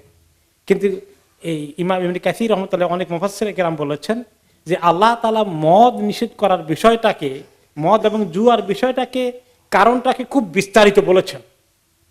অন্য বিষয়গুলো এত বিস্তারিত বলেনি, কারণ এগুলোর ক্ষতি এত বেশি, এগুলো সহজে মানুষ ছাড়তে পারে না। এগুলোর কারণে যে কি অশান্তি হয়, এটা থেকে বোঝানোর জন্য, এই কবিরা গুনাহ থেকে বোঝানোর জন্য আল্লাহ তাআলা বিস্তারিত মোটামুটি কারণ সহকারে আলোচনা করেছেন। কারণ প্রথমে বলছেন এখানে ইন্নামা ইউরিদু শাইতানু আন ইউকিআ বাইনাকুমুল আদাওয়াতা ওয়াল বাগদা, শয়তান চায় তোমাদের মধ্যে আদাওয়া মানে দুশমনি পয়দা হোক, আর বাগদা ঘৃণা বিদ্বেষ পয়দা হোক, হিংসা বিদ্বেষ পয়দা হোক। দুশমনি কেমনে পয়দা হয়? এখন 5 বন্ধু মিলে জুয়া খেলে, এখন একজনে খালি সমানে এসে তার পক্ষে আসতেছে, আর বাকি সব খালি লুজ করতেছে। এখন বন্ধুর প্রতি বাকিদের ধারণা কি? মানে হিংসা বিদ্বেষ চলে আসছে। এখন কিছুক্ষণ পরে কিন্তু মারামারি হয়ে যাবে। হ্যাঁ, একটা উছেলে দিয়ে এখন আর সহ্য করতে পারছেন, এই দেখেন হিংসা বিদ্বেষ শুরু হয়ে গেল, দুশ্মনী শুরু হয়ে যায়, ঘৃণা শুরু হয়ে যায়, বিদ্বেষ শুরু হয়ে যায়, হিংসা চলে আসে। আর পরে এই দুশ্মনী শুধু তার সঙ্গে নাই, সে যে টাকা লুজ করে চলে গেল, মদ খেয়ে যখন ঘরে যায়, তার স্ত্রীর সঙ্গে মহব্বত হয় না ঝগড়া হয়? ঝগড়া ফাসাদ শুধু স্ত্রীর সঙ্গে না, ছেলে মেয়ের সঙ্গে তার সম্পর্ক নাই। এই সমস্ত ফ্যামিলি, এই পিতাগুলো, স্বামীগুলো যারা মদ খায়, জুয়া খেলে, তাদের স্ত্রীকে জিজ্ঞাসা করেন কিরকম তাদের সম্পর্কটা যাচ্ছে, ছেলে মেয়েগুলোকে জিজ্ঞাসা করেন এই বাপকে তারা কিরকম মনে করে, কত খারাপ সম্পর্ক সৃষ্টি হচ্ছে। এই সমস্ত কাজ শয়তানে করায়, যে শয়তান তোমাদেরকে চায় তোমাদের মধ্যে এরকম দুশ্মনী, হিংসা বিদ্বেষ এবং কেউ কারো প্রতি শ্রদ্ধা সম্মান এগুলো থাকবে না, দ্বন্দ্ব কলহ এগুলো চলবে। ফিল খামরি ওয়াল মাইসির, এই দুটো কাজের মধ্যে এই জিনিসটা আছে। জুয়ার মধ্যে, মদের, দুইটার মধ্যেই এগুলো ঘটে। ঘটে কিনা বলেন? এটাই। ওয়ায়াসুদ্দাকুম আন যিকরিল্লাহি ওয়া আনিস সালাহ, আর এগুলো ভুলিয়ে দেয় আল্লাহকে ডাকতে আর নামাজ পড়তে। এই মদের নেশায় যারা আসে ঠিক মতো নামাজ পড়ে, আল্লাহকে ডাকে ঠিক মতো, খুব তেলাওয়াত করে, এই কামে নাই। আর যারা জুয়া খেলে তাদের মাথা সারাদিন জুয়ার চিন্তা, খেলার আগে খেলার নেশা, টাকা কোথায় পায়, টাকার চিন্তা। তারপর খেলে টেলে এখন হারাই আসে, হারানোর চিন্তা, হাই রে সব হারালাম। এখন প্ল্যান করে আবার গিয়ে আবার কখন ঢুকবো, যেগুলো হারিয়েছে এগুলোকে আবার উসুল করব। শয়তান এমন ঢুকায়, তুই 200 পাউন্ড হারিয়েছিস, আরো 50 পাউন্ড নিয়ে আয়, এবারে তুমি 500 পাউন্ড লাভ করে ফেলবি, যা। এখন এই 50 পাউন্ডের জন্য তার স্ত্রীর সঙ্গে মারামারি, স্ত্রীকে জবাই করে দিয়েছে টাকা না দেওয়ার কারণে, এই লন্ডন শহরে, খবর মনে আছে? তাহলে শয়তান কি কাম করিয়েছে? হাদিস থেকে আরো এক্সাম্পল পাবেন কিভাবে শয়তান এগুলো করে। নামাজ থেকে ফাহাল আনতুম মুনতাহুন, তোমরা কি ছেড়ে দেবে? এই বিষয়ে হাদিসে কি এসছে? ইমাম ইবনে কাসির রাহমাতুল্লাহ বয়ান করছেন, মুসনাদ আহমদের হাদিস, সাহাবী আবু হুরায়রা রাদিয়াল্লাহু আনহু বর্ণনা করেন, হুরমাতিল খামরু সালাসা মাররাত, মদ হারামের বিষয়টা 3 পর্যায়ে এসেছে আমরা জানি। তিনিও বললেন, নবী করিম সাল্লাল্লাহু আলাইহি ওয়াসাল্লাম মদিনায় আসছেন হিজরত করে, মদিনা সাহাবী আনসারী সাহাবীরা কিন্তু তখন ডাঁসে মদ খাচ্ছেন, মাশাআল্লাহ। আর তখন জুয়াও চলছে। তিনি এসে সব বন্ধ করবেন না, শরীয়ত তো আল্লাহ তাআলা দিবেন, তিনি নিজের পক্ষ থেকে তো আল্লাহ হুকুম না দিলে তো নবী করিম সাল্লাল্লাহু আলাইহি ওয়াসাল্লাম বন্ধ করে দিবেন না সঙ্গে সঙ্গে। তো এখন এগুলা নিয়ে কিছু কিছু সাহাবীর কাছে মনে হলো যে কেমন জানি মদ আর জুয়া কেমন জানি ইসলামের সঙ্গে মনে হয় না, মিলে না, কেমন কেমন উল্টো পাল্টা লাগে। ফাসা আলু রাসূলুল্লাহ সাল্লাল্লাহু আলাইহি আনহুমা, ওনারা নবী করিম সাল্লাল্লাহু আলাইহি ওয়াসাল্লামকে জিজ্ঞেস করলেন এগুলা কি ঠিক আছে নাকি, মদ আর জুয়া, এটা তো উল্টো পাল্টা মনে হয়। তো তখন আল্লাহ তাআলা প্রথম আয়াত নাযিল করলেন, ইয়াসআলুনাকা আনিল খামরি ওয়াল মাইসির কুল ফীহিমা ইসমুন কাবীরুন ওয়া মানাফিউ লিন-নাস, আপনাকে তারা জিজ্ঞেস করে এই মদ সম্পর্কে আর জুয়া সম্পর্কে, আপনি বলে দেন এই দুটোর মধ্যে অনেক বেশি গুনাহ, খারাপ জিনিস, তবে একটু ফায়দাও আছে, একটু ফায়দাও আছে। ফায়দা কি আছে? মদ বিক্রি করলে কিছু লাভ টাভ হয়, রুজি রোজগারের ব্যবস্থা হয়, কয়েকজনের চাকরি হয়, এগুলো কিছু অর্থনৈতিক। আমি আয়ারল্যান্ডে গেলাম, তো বললাম যে এই দেশের অন্যতম সোর্স অফ ইনকাম কি? মদ উৎপাদন করা অন্যতম সোর্স অফ ইনকাম, একটা দেশেরই বড় ইনকাম, সুবহানাল্লাহ। তো এইটা কিছু ইনকাম মদিনা আলাদা হতো, মক্কা আলাদা হতো, তারা যারা বেচা কিনা করে, ব্যবসা করে, এখন এখানেও কিছু এরকম ইনকাম হয়। ওকে, তারপরে যারা আবার মাইসের খেলে, এইটা এগুলা বিভিন্ন জায়গায় বাক্স বসানো আছে, ওদেরও তো কিছু ইনকাম হয়, ওদের ফ্যামিলি চলে এগুলার ইনকাম দিয়ে, আর বাকিদের 12টা বাজলে বাজুক, ওদের তো ইনকাম হয়। ওকে, তো আল্লাহ তাআলা পরে ওই আয়াতেই বললেন কিছু ফায়দা তো আছে, রাহমাকাল্লাহ, শুনলা, খালি ফায়দা যে আছে, ফায়দা কদ্দুর, ওয়া ইসমুহুমা আকবারু মিন নাফইহিমা, তাদের গুনাহগুলো অনেক বেশি ফায়দার তুলনায়। ফায়দা তো একটু আছে, কারো কারো ফায়দা হয়, কিন্তু ক্ষতি কত হয়? অনেক বেশি ক্ষতি। তো তো এই এতটুকুন বলে আল্লাহ ছেড়ে দিলেন, তাহলে জিনিসটা ভালো না, কিন্তু হারাম, খবর টাচ করো না, এরকম বলেছেন না। প্রথম পর্যায়ে বলে তাদেরকে একটু ঘৃণা সৃষ্টি করালেন, জিনিসটা ভালো না, এটা একটু নফরত পয়দা করানোর চেষ্টা করলেন। কারণ তখন গোটা সমাজ ছিল মদের উপরে, গোটা সমাজ ছিল জুয়ার উপরে। হঠাৎ করে দিলে মানতে তাদের ভীষণ কষ্ট হবে। তাদের জিয়ান গ্রাজুয়ালি আল্লাহ তাআলা দ্বীনের হুকুমকে কায়েম করালেন, যেটা মানুষের পক্ষে মানা সম্ভব হবে। তো সেই জন্য প্রথম আয়াত এটা আসলো। ওয়াকানু ইয়াশরবুনাল খামর হাত্তা কানা ইয়াউম মিনাল আইয়াম সাল্লা রাজুলুম মিনাল মুহাজিরিন। তো এই ওনারা মদ খান, ইসলামের ভিতরে আসেন। তো এক মুহাজির সাহাবী একদিন নামাজ পড়াইতে আসছেন কোন জায়গায়, আম্মা আসহাবাহু ফিল মাগরিব, মাগরিবের নামাজ পড়াইতে আসছেন। ফাখালাতা ফি কিরাআতিহি, কিরাআতের মধ্যে করছে সব উল্টাপাল্টা, মদের অ্যাকশনে কেরাত আর সোজানা সব উল্টা হয়ে গেছে। তো এটা নিয়ে সাহাবীদের মধ্যে একটু সমস্যা হয়ে গেল এবং মুসলমানদের মধ্যে আলোচনা হলো, কি মুশকিল কথা, এই মদ খেয়ে নামাজের মধ্যে উল্টাপাল্টা হয়ে গেল, এটা অনেকের কাছে আরো খারাপ লাগলো। তখন আল্লাহ তাআলা নাযিল করলেন দ্বিতীয় আয়াত, ইয়া আইয়ুহাল্লাযীনা আমানু লা তাকরাবুস সালাতা ওয়া আনতুম সুকারা হাত্তা তা'লামু মা তাকুলুন। হে ঈমানদারগণ, তোমরা নামাজের কাছে যেও না ওই অবস্থায় যখন তোমরা নেশাগ্রস্ত থাকো। মদের অ্যাকশন তোমাদের মধ্যে চলছে, এই অবস্থায় নামাজ পড়তে এসো না। ওকে, যতক্ষণ না তোমার নেশা কেটে যায় এবং তুমি মোটামুটি তোমার সেন্স আকল কাজ করে, তার আগ পর্যন্ত নামাজ পড়তে যেও না। তার মানে এখন ওনাদেরকে হোমিওপ্যাথিক ওষুধ খাওয়ানো হতো, কয় যে ওষুধ খাওয়ার আধা ঘন্টা আগে আর পরে ধূমপান করবেন না। তখন সাহাবীদেরকে কমপক্ষে নামাজের কিছু আগে মদ খাওয়া ছেড়ে দিতে হবে, নামাজের টাইম টেবিল হিসাব করে মদ খাইতে হবে। তো মদের সঙ্গে নামাজের সম্পর্ক বেশি ভালো না, বুঝতে পারলেন। এটা আরেক ডিগ্রি। দেখা গেল যে নামাজি লোকেরা মদ টদ এইগুলা থেকে দূরে থাকাই ভালো, এরকম একটা আইডিয়া সৃষ্টি হলো, আরেক ডিগ্রি আপ। কিন্তু এখনো কমপ্লিট নিষেধ হয় নাই। তারপরে যখন নামাজে উল্টাপাল্টা হয়ে গেল, তখন ওনাদের মধ্যে সমস্যা সৃষ্টি হয়ে গেল, সর্বনাশ। তখন আল্লাহ তাআলা গিয়ে ফাইনাল আয়াত নাযিল করলেন, ইয়া আইয়ুহাল্লাযীনা আমানু ইন্নামাল খামরু ওয়াল মাইসিরু ওয়াল আনসাবু ওয়াল আজলামু রিজসুম মিন আমালিশ শাইতান ফাজতানিবুহু লাআল্লাকুম তুফলিহুন। এই আজকের আয়াতগুলো যেগুলো সূরা আল মাইদার এই 90-91 এই আয়াতগুলো নাযিল হয়ে গেল। এখানে আল্লাহ তাআলা কি করলেন, চূড়ান্ত ভাবে হারাম করে দিলেন।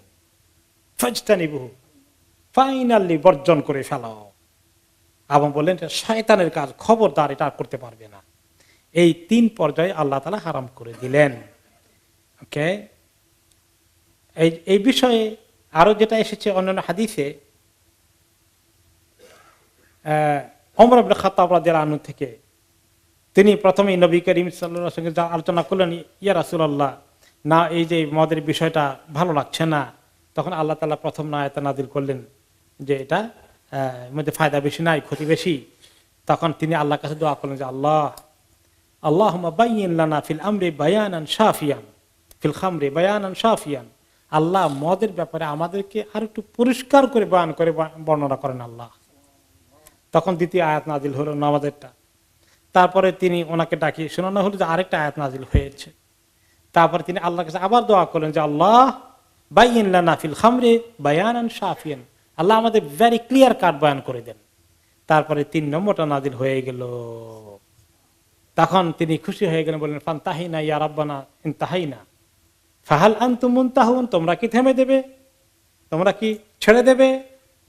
তখন ওমর রাদিয়াল্লাহু আনহু এবং অনেক সাহাবীরা সবাই বললেন ইনতাহাইনা ইয়া রাব্বানা ইনতাহাইনা, আল্লাহ আপনি যেভাবে বলেছেন আমরা ছেড়ে দিলাম, আমরা ছেড়ে দিলাম। কিভাবে ছেড়ে দিয়েছেন তার এই ব্যাপারে হাদিস এসেছে, অনেকগুলো হাদিস এসেছে। তার মধ্যে অন্যতম হাদিস হচ্ছে আবু তালহা রাদিয়াল্লাহু আনহু, একজন সাহাবী, ওনার বাড়িতে সাহাবীরা কয়েকদিন মিলে ভালোই মদের আসর জমিয়েছেন। ওকে, তারপরে আনাস রাদিয়াল্লাহু আনহু বলেন, কুনতু সাকিয়াল কওমে ইয়াওমা হুরিমাতিল খামরু ফি বাইতি আবি তালহা। আমি যেদিন এই ফাইনালি মদ হারামের আয়াত নাজিল হলো, আমি সেদিন সাহাবী আবু তালহার বাড়িতে, আমি ছোট্ট বালক মানুষ, আমাকে ওনারা মদ সার্ভ করানোর কাজ দিয়েছিলেন। সবাইকে মদ সার্ভ করতেছি সাহাবীদেরকে। ওকে, তারপরে হঠাৎ করে একজন এসে চিৎকার করে বাড়ি থেকে আওয়াজ দিল, ফাইদা মুনাদিন ইউনাদি উখরুজ, হ্যাঁ ফানজুর। একজন কি জানি আওয়াজ দিয়ে বলতেছে, আবু তালহা বলতেছেন দেখো তো বাইরে তো কি আওয়াজ দিয়ে কি বলছে। তখন তো আর এভাবেই আওয়াজ আসতো, মাইক্রোফোন সিস্টেম ছিল না, রেডিও নাই, টেলিভিশন নাই, কিভাবে অ্যানাউন্সমেন্ট হবে। রাস্তায় গলিতে গলিতে ওহী নাজিল হয়েছে, নবী করিম সাল্লাল্লাহু আলাইহি সাল্লাম বিভিন্ন গলিতে লোকদেরকে পাঠিয়ে দিয়েছেন, তোমরা যে আওয়াজ করে আসো। বলো, তিনি বলে, আবু তালহা বলে দেখো তো কি আওয়াজ দেয়। তখন তিনি বলেন, বাইরে আসলেন, আলা ইন্নাল খামরা কাদ হুরিমাত, এখন থেকে শুনে নাও, মদকে ফাইনালি হারাম করে দেওয়া হয়েছে। আবু তালহা বললেন আমাকে শোনার পরে, এবং ফাজুরিয়াত ফি সিকাকিল মাদিনা, মদিনার গলিতে গলিতে মদের নহর প্রবাহিত হয়ে গেছে। শোনার সঙ্গে সঙ্গে সাহাবীরা মদের বোতলকে উপর করে ঢেলে দিয়েছেন, গ্লাসকে ঢেলে দিয়েছেন। ফাকাল আলী আবু তালহা উখরুজ ফাহরিকহা ফাহারাকতুহা, যাও এখন সবগুলো নিয়ে সব বাড়ি ঢেলে দাও। আমি সব ঢেলে দিলাম। ওকে, এই তো ওনারা যে যেখানে শুনেছেন সঙ্গে সঙ্গে ঢেলে দিয়েছেন। কেউ মুখে ঢুকিয়েছেন গ্লাস থেকে, এভাবে গলাধকরণ করেনি, বমি করে ফেলে দিয়েছেন, বের করে দিয়েছেন সঙ্গে সঙ্গে। সামি'না ওয়া আতানা, কেবলই শুনলাম আজ এটা খেয়ে নেই, নো, সঙ্গে সঙ্গে আমল করেছেন। এই হলো সাহাবাদের মধ্যে আর আমাদের মধ্যে পার্থক্য। আমাদেরকে বলা হলেও কানে শুনি না, মনে হয় গায়ে ঢুকে না, কোনো কথা আমরা আমাদের মধ্যে ঢুকে না, ওনাদের সঙ্গে সঙ্গে অ্যাকশন হয়ে যেত। এরপরে এখন কেউ কেউ বললো, ক্বালা বা'দুহুম কুতিলা ফুলানুন ওয়া ফুলান ওয়া হিয়া ফি বুতুনিহিম, আমরা তো তওবা করলাম, ছেড়ে দিলাম, কিন্তু কোন সাহাবীরা অনেক মদ খেয়েছেন, এখন মরে গেছেন, কেউ শহীদ হয়ে গেছেন, পেটের মধ্যে মদ নিয়ে তো শহীদ হয়ে গেছেন, তাদের কি উপায় হবে? তারা তো তওবাই করতে পারলেন না মদ হারাম থেকে। আমরা তো যা খেয়েছি, এখন আল্লাহ হায়াত দিয়েছেন, আমরা তওবা করতে পারবো, আলহামদুলিল্লাহ, তওবা করলে তো আল্লাহ মাফ করে দিবেন। ওই বেচারারা তওবা না করতে মারা গেছে, তাদের কি উপায় হবে? সাহাবীরা ওদের কথা আলোচনা করতে থাকলেন। তখন আল্লাহ তাআলা আলোচনা করলেন, আল্লাহ আয়াত নাযিল করলেন।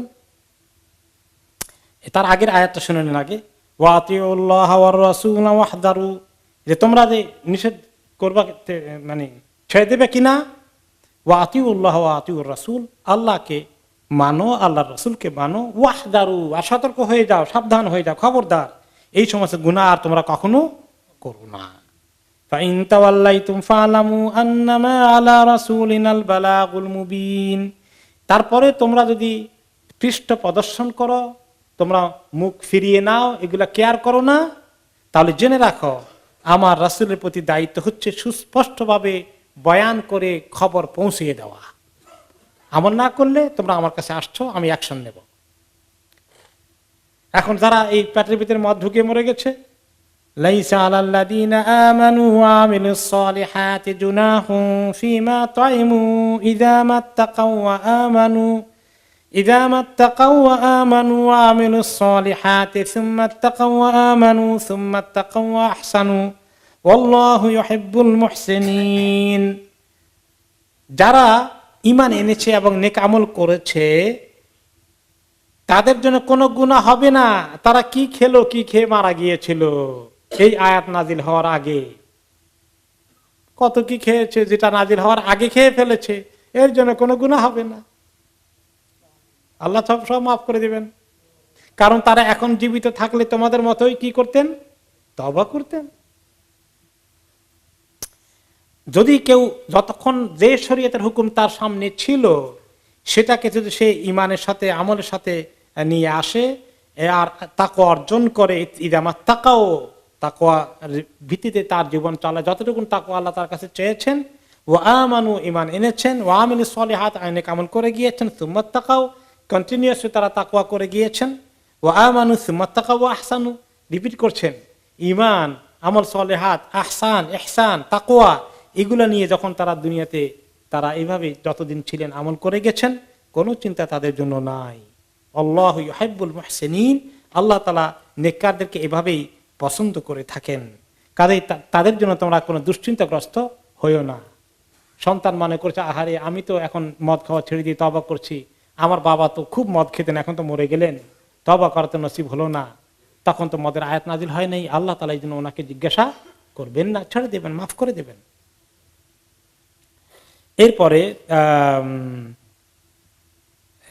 আরেকটি হাদিসে এসেছে, আবু তালহা অন্য রেওয়ায়েতে বলেছেন যে আমি ওনার বাড়িতে যখন মদ দেওয়া হয়েছিল, আনাস রাদিয়াল্লাহু আনহু বলেন, আনা উদিরুল কাস, আমি গ্লাস সার্ভ করতেছি মদের, আলা আবি তালহা, আবু তালহার বাড়িতে মদের আসর, ও আবু উবাইদা ইবনুল জাররাহ, এত বড় সাহাবী, উনিও মদ খাচ্ছেন বসে বসে, ও আবু দুজানা, ও মুআয ইবনে জাবাল, সুবহানাল্লাহ, সাহাবীদের মধ্যে অন্যতম সর্বশ্রেষ্ঠ আলেম, অন্যতম বড় আলেম, উনিও বসে মদ খাচ্ছেন, ও সোহাইল ইবনে বাইদা, এমন মদ খাওয়া খেয়েছেন, হাত্তা মালাতুল উসু মিন খালিতি বসরিন ওয়া তামার, খেজুর দিয়ে বানানো মদ খেয়ে মাথা ঢুলু করছে। আমি দেখছি ফাসামিতু মুনাদিয়ান ইউনাদি, আর ওই সময় আওয়াজ আসছে বাইরে থেকে, ঘরের বাইরে, আলা ইন্নাল খামরা কাদ হুররিমাত, হাই শুনে নাও, মদকে হারাম করে দেওয়া হয়েছে। ক্বালা ফামা দাখালা আলাইনা দাখিল ওয়ালা খারাজা মিন্না খারিজ হাত্তা আহারনা শারাবি, কথা শোনার সঙ্গে সঙ্গেই আর কোনো মানুষ আসার আগে, বের হওয়ার আগে, সবার আগে যে কাজ করলাম, সঙ্গে সঙ্গে মদের বোতলকে সবাই ঢেলে দিলাম। এইভাবে মেনে নিয়েছেন। তারও কি করেছি, তারপরে ওয়াকাসারাল কেলাল, মদের ভাণ্ড যেগুলো ছিল সবগুলোকে ভেঙে গুঁড়া করে ফেললাম। ওয়াতাওয়াদ্দা আবাদনা, কেউ কেউ গিয়ে আমাদের উযু করে আসি, এই নাপাক খাইছি এতক্ষণ, কারণ আল্লাহ তাআলা বলেছেন রিজস, খারাপ জিনিস। ওয়াক্তাসারা আবাদনা, কেউ কেউ গেছে আমি গোসল করে আসি। ও আসাবনা মিন তিবি উম্মু সুলাইম, আবু তালহার ঘরে তার বেবিকে খবর দিলেন, একটু করি আতর নিয়ে আসো, এতক্ষণ আমরা নাপাকের মধ্যে ছিলাম, আতর টাতর লাগে। এরপরে মসজিদে গেলাম, সুম্মা খারাজনা ইলাল মসজিদ, এরপরে নবী করিম সাল্লাল্লাহু আলাইহি ওয়াসাল্লাম আমাদের উদ্দেশ্যে সবাইকে জমায়েত হয়ে গেছে, এই আয়াতের খবর শুনে তিনি পড়ে শোনালেন, ইয়া আইয়ুহাল্লাযীনা আমানু ইন্নামাল খামরু ওয়াল মাইসিরু ওয়াল আনসাবু ওয়াল আজলামু রিজসুম মিন আমালিশ শাইতানি ফাজতানিবু। এই আয়াত পড়ে শোনানো হলো। এরপরে সবাই শুনে ফেললেন এবং সবাই বললেন যে ইনতাহাইনা ইয়া রাব্বানা ইনতাহাইনা। এরপরে নবী করিম সাল্লাল্লাহু আলাইহি ওয়াসাল্লাম একটা হাদিসে বলেছেন, ইন্নাল্লাহা হারামাল খামর ওয়াল মাইসির ওয়াল কুবা ওয়াল গুবাইরা ওয়া কুল্লু মুসকিরিন হারাম। আল্লাহ তাআলা নিষেধ, হারাম করে দিয়েছেন মদ, জুয়া আর মদের বিভিন্ন ভাণ্ডগুলোর নাম, এগুলোকে ব্যবহার করা হারাম করে দিয়েছেন। আর যে কোনো জিনিস নিশাকর, নিশা উদ্রেক করে, এই সব জিনিসই হারাম করে দিয়েছেন। আরেকটি হাদিসে এসেছে, নবী করিম সাল্লাল্লাহু আলাইহি ওয়াসাল্লাম ইবনে ওমর রাদিয়াল্লাহু আনহুমা বলেন, দাআনি রাসূলুল্লাহ সাল্লাল্লাহু আলাইহি ওয়াসাল্লাম বিল মদিনা, আমাকে মদিনায় একদিন আমাকে তিনি বললেন মুদ্দিয়া নিয়ে আসতে, একটা ভাণ্ড পাত্রের মতো। তারপরে তিনি ওটাকে ডেকে আনে, মদের জন্য ব্যবহার করা হতো। তারপরে তিনি বলেন যে ওটাকে তিনি ছিঁড়ে ফেলেন, ভেঙে ফেললেন। এরপরে এই মদের পাত্রটাকে ভেঙে তিনি বললেন, লাআনতুল আউলুইনাতুল খামর অথবা লাআনতুল খামর, খামারকে অভিশাপ করলাম বা অভিশাপ বর্ষণ করা হলো, মদকে অভিশাপ করা হলো। মদ শারিবাহা, মদকে যে পান করে, মদ পানকারী অভিশপ্ত। সাকিহা, যে মদ পান করায়, সার্ভ করে, সে অভিশপ্ত, লানত তার উপরে পড়ে। বা ইহা, যে মদকে বিক্রি করে, সে অভিশপ্ত, লানতের শিকার। অমুক্তাহা, যে খরিদ করে নেয়, সে লানতের শিকার। ও হামিলাহা, যে কাঁধে করে নিয়ে, ক্যারি করে নিয়ে যায়, সে অভিশপ্ত, লানতের শিকার। অল মাহমুলা ইলাই, যার কাছে ক্যারি করে নেওয়া হয় পৌঁছানোর জন্য, সে ব্যক্তি অভিশপ্ত হয়ে যায়, লানতের শিকার। ও আসেরাহা, আর যে ব্যক্তি মুতাসেরাহা, যে ব্যক্তি মদের এই ফ্যাক্টরি বানিয়েছে, মদ ফল থেকে মদের জুস বের করার জন্য, আর যে মুতাসেরাহা, যে নিজে জুস বানানোর কাজ করে, এরা সবাই লানতের শিকার। ও আকেলা সামানেহা, আর যে এটার বিক্রি করার এই মূল্য যে খায়, যে কোনো তরিকায় এই পয়সা তার পকেটে যায়, এরা সবাই লানতের শিকার, অভিশপ্ত। মুসনাদ আহমেদে হাদিসটি এসেছে। কয়টা জিনিসকে অভিশাপ করা হয়েছে? 10টি। 1 নম্বরে খামর, মদ, মদ নিজে অভিশপ্ত, লানত, মদের উপরে লানত। পানকারী লানত, যে মদ খায়, যে পান করায়, সার্ভ করে, তার উপরে অভিশাপ। ক নম্বর? 3। 4 নম্বরে বা এ হা, যে মদ বিক্রেতাকারী, মদ বিক্রি করে, 4 নম্বর। 5 নম্বরে মুক্তা হা, যে খরিদ করে। 6 নম্বরে হামেলা হা, যে ক্যারি করে, বহন করে। 7 নম্বরে মাহমুলা ইলাহি, যার কাছে বহন করে নেওয়া হয়, যার জন্য ক্যারি করে নেওয়া হয়। সেরাহা, যে মদের ফ্যাক্টরি বানিয়েছে এবং এখানে এটা মদ বানানোর কাজ করে, জুস বের করে। ও মোতাসেরাহা, যে জুস বের করার কাজ করে, নিজে দৈহিকভাবে খেটে এই কাজ করে। এটা ক নম্বর গেল? 9 নম্বর। ও আকেলা সামানিহা, যে মদের এই মূল্য খাওয়া দাওয়া করে, তার পরিবারের সদস্যরা যারা যারা খায়, সবাই মিলে লানতের শিকার হয়ে গেল। কত শক্ত, এবার চিন্তা করে দেখেছেন? আর কিছু ফতোয়া আছে, কয় যে এইসব দেশে দারুল হারবে মদ বিক্রি করা জায়েজ আছে।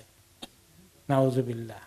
1 নম্বরে এটা দারুল হারব মানে কি, যেখানে যুদ্ধ হয়। আপনি এখানে যুদ্ধ করতে আসছেন, যুদ্ধ করেন তাহলে? তো যুদ্ধ না করলে দারুল হারব বলেন কেন? এটা দারুল হারব নয়, এটা হচ্ছে দারু দাওয়া, দাওয়াতি কাজ করার জন্য আসছেন। এখানে থাকতে হলে দাওয়াতি কাজ করতে হবে, দারু দাওয়া, দারুল হারব না। কাজে এই ফতোয়া ভুল। বাংলায় এই ফতোয়া আছে, কিটা কেউ কেউ দেখায় মাঝে মধ্যে। আমার কাছে ফতোয়া আছে ওটা, তারা নামটা আমি এগুলো বলতে চায় না, নাম বলে দাম বাড়াই লাভ নাই। এগুলা কোরআন হাদিসের বিরুদ্ধে এই সমস্ত রং ফতোয়া, অন্যায় ফতোয়া দিয়ে মানুষকে বিভ্রান্ত করে। আর এই হারাম বিজনেসকারীদের থেকে পয়সা নিয়ে পকেটে ঢুকায়, আর হালাল আছে এই সার্টিফিকেট দিয়ে দেয়। জঘন্য অন্যায় কথা। তাই নিজের জন্য পয়সা নেই, আর নিজের মাদ্রাসা মসজিদের জন্য পয়সা নেই, নিয়ে এটাকে হালাল বলে দেওয়া, এটা ঠিক হবে না, অনেক বড় অন্যায় হবে।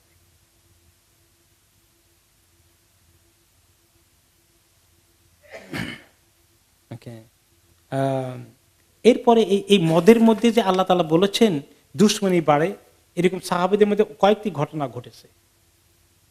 এই মদ খেয়ে সাহাবীরা কি একজন আরেকজনের মায়া মদ খাওয়ার পরে মারামারি করেছেন, আবার রেসিয়াল টেনশন হয়েছে, মক্কা আলা মদিনা আলাদের সঙ্গে মারামারি হয়েছে মদ খাওয়ার পরে। এরকম বহুগুলো ঘটনা হয়েছে। এক কবিলার সঙ্গে আরেক কবিলার সমস্যা হয়ে গেছে, যে কিভাবে এই মদ এই মানুষকে এই মারামারি করায়, দ্বন্দ্ব, হিংসা বিদ্বেষ সৃষ্টি করে, তার প্রমাণ সেখানে পাওয়া গিয়েছে। এরপরে মদ যে কত খারাপ জিনিস, যারা এই খারাপ বিষয়ে অভ্যস্ত হয়েছে, তাদের ব্যাপারে নবী করিম সাল্লাল্লাহু আলাইহি সাল্লাম বলেছেন, মান শারিবাল খামরা ফিদ দুনিয়া সুম্মা লাম ইয়াতুব মিনহা হারামাহা হুরিমাহা ফিল আখিরাহ। বুখারী মুসলিমের হাদিস।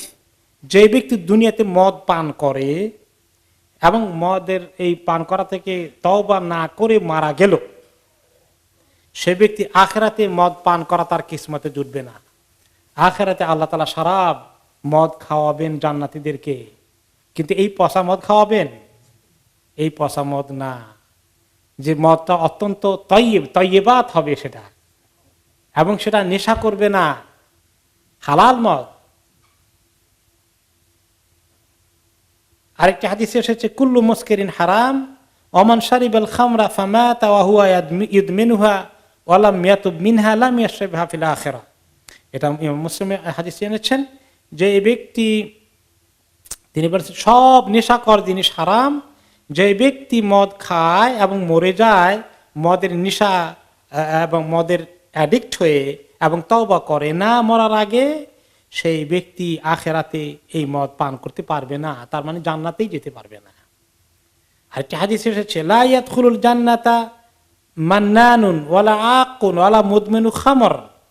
নাসাই এবং আহমদের হাদিসে এসেছে, জান্নাতে প্রবেশ করবে না 3 ধরনের মানুষ, যারা মানুষকে কোনো ইহসান করে, উপকার করে, দান খয়রাত করে, পরে খোঁটা দিয়ে কষ্ট দেয়, এরা জান্নাতে যেতে পারবে না। যারা পিতা মাতার প্রতি অবিচার করেছে, অন্যায় করেছে, কষ্ট দিয়েছে, তাদের অভিশাপ নিয়েছে, এই ব্যক্তিও জান্নাতে যাবে না। আর যে ব্যক্তি মদের নেশায় তার অভ্যস্ত ছিল, তওবা করেনি, মরে গেছে, সে ব্যক্তিও জান্নাতে যেতে পারবে না। আরেকটি হাদিসে তিনি বলেছেন, ওসমান ইবনে আফফান রাদিয়াল্লাহু আনহু বর্ণনা করেছেন, ইজতানিবুল খামরা, তোমরা ওসমান ইবনে আফফান রাদিয়াল্লাহু আনহু উনি বলেছেন একটি হাদিসে, তোমরা মদকে বর্জন করো, ফাইন্নাহা উম্মুল খাবাইস, এটা সমস্ত খবিস আমলের মা। সমস্ত খবিস আমলের মা হচ্ছে মদ খাওয়া। তিনি একটা এক্সাম্পল দিলেন অতীত ইতিহাস থেকে।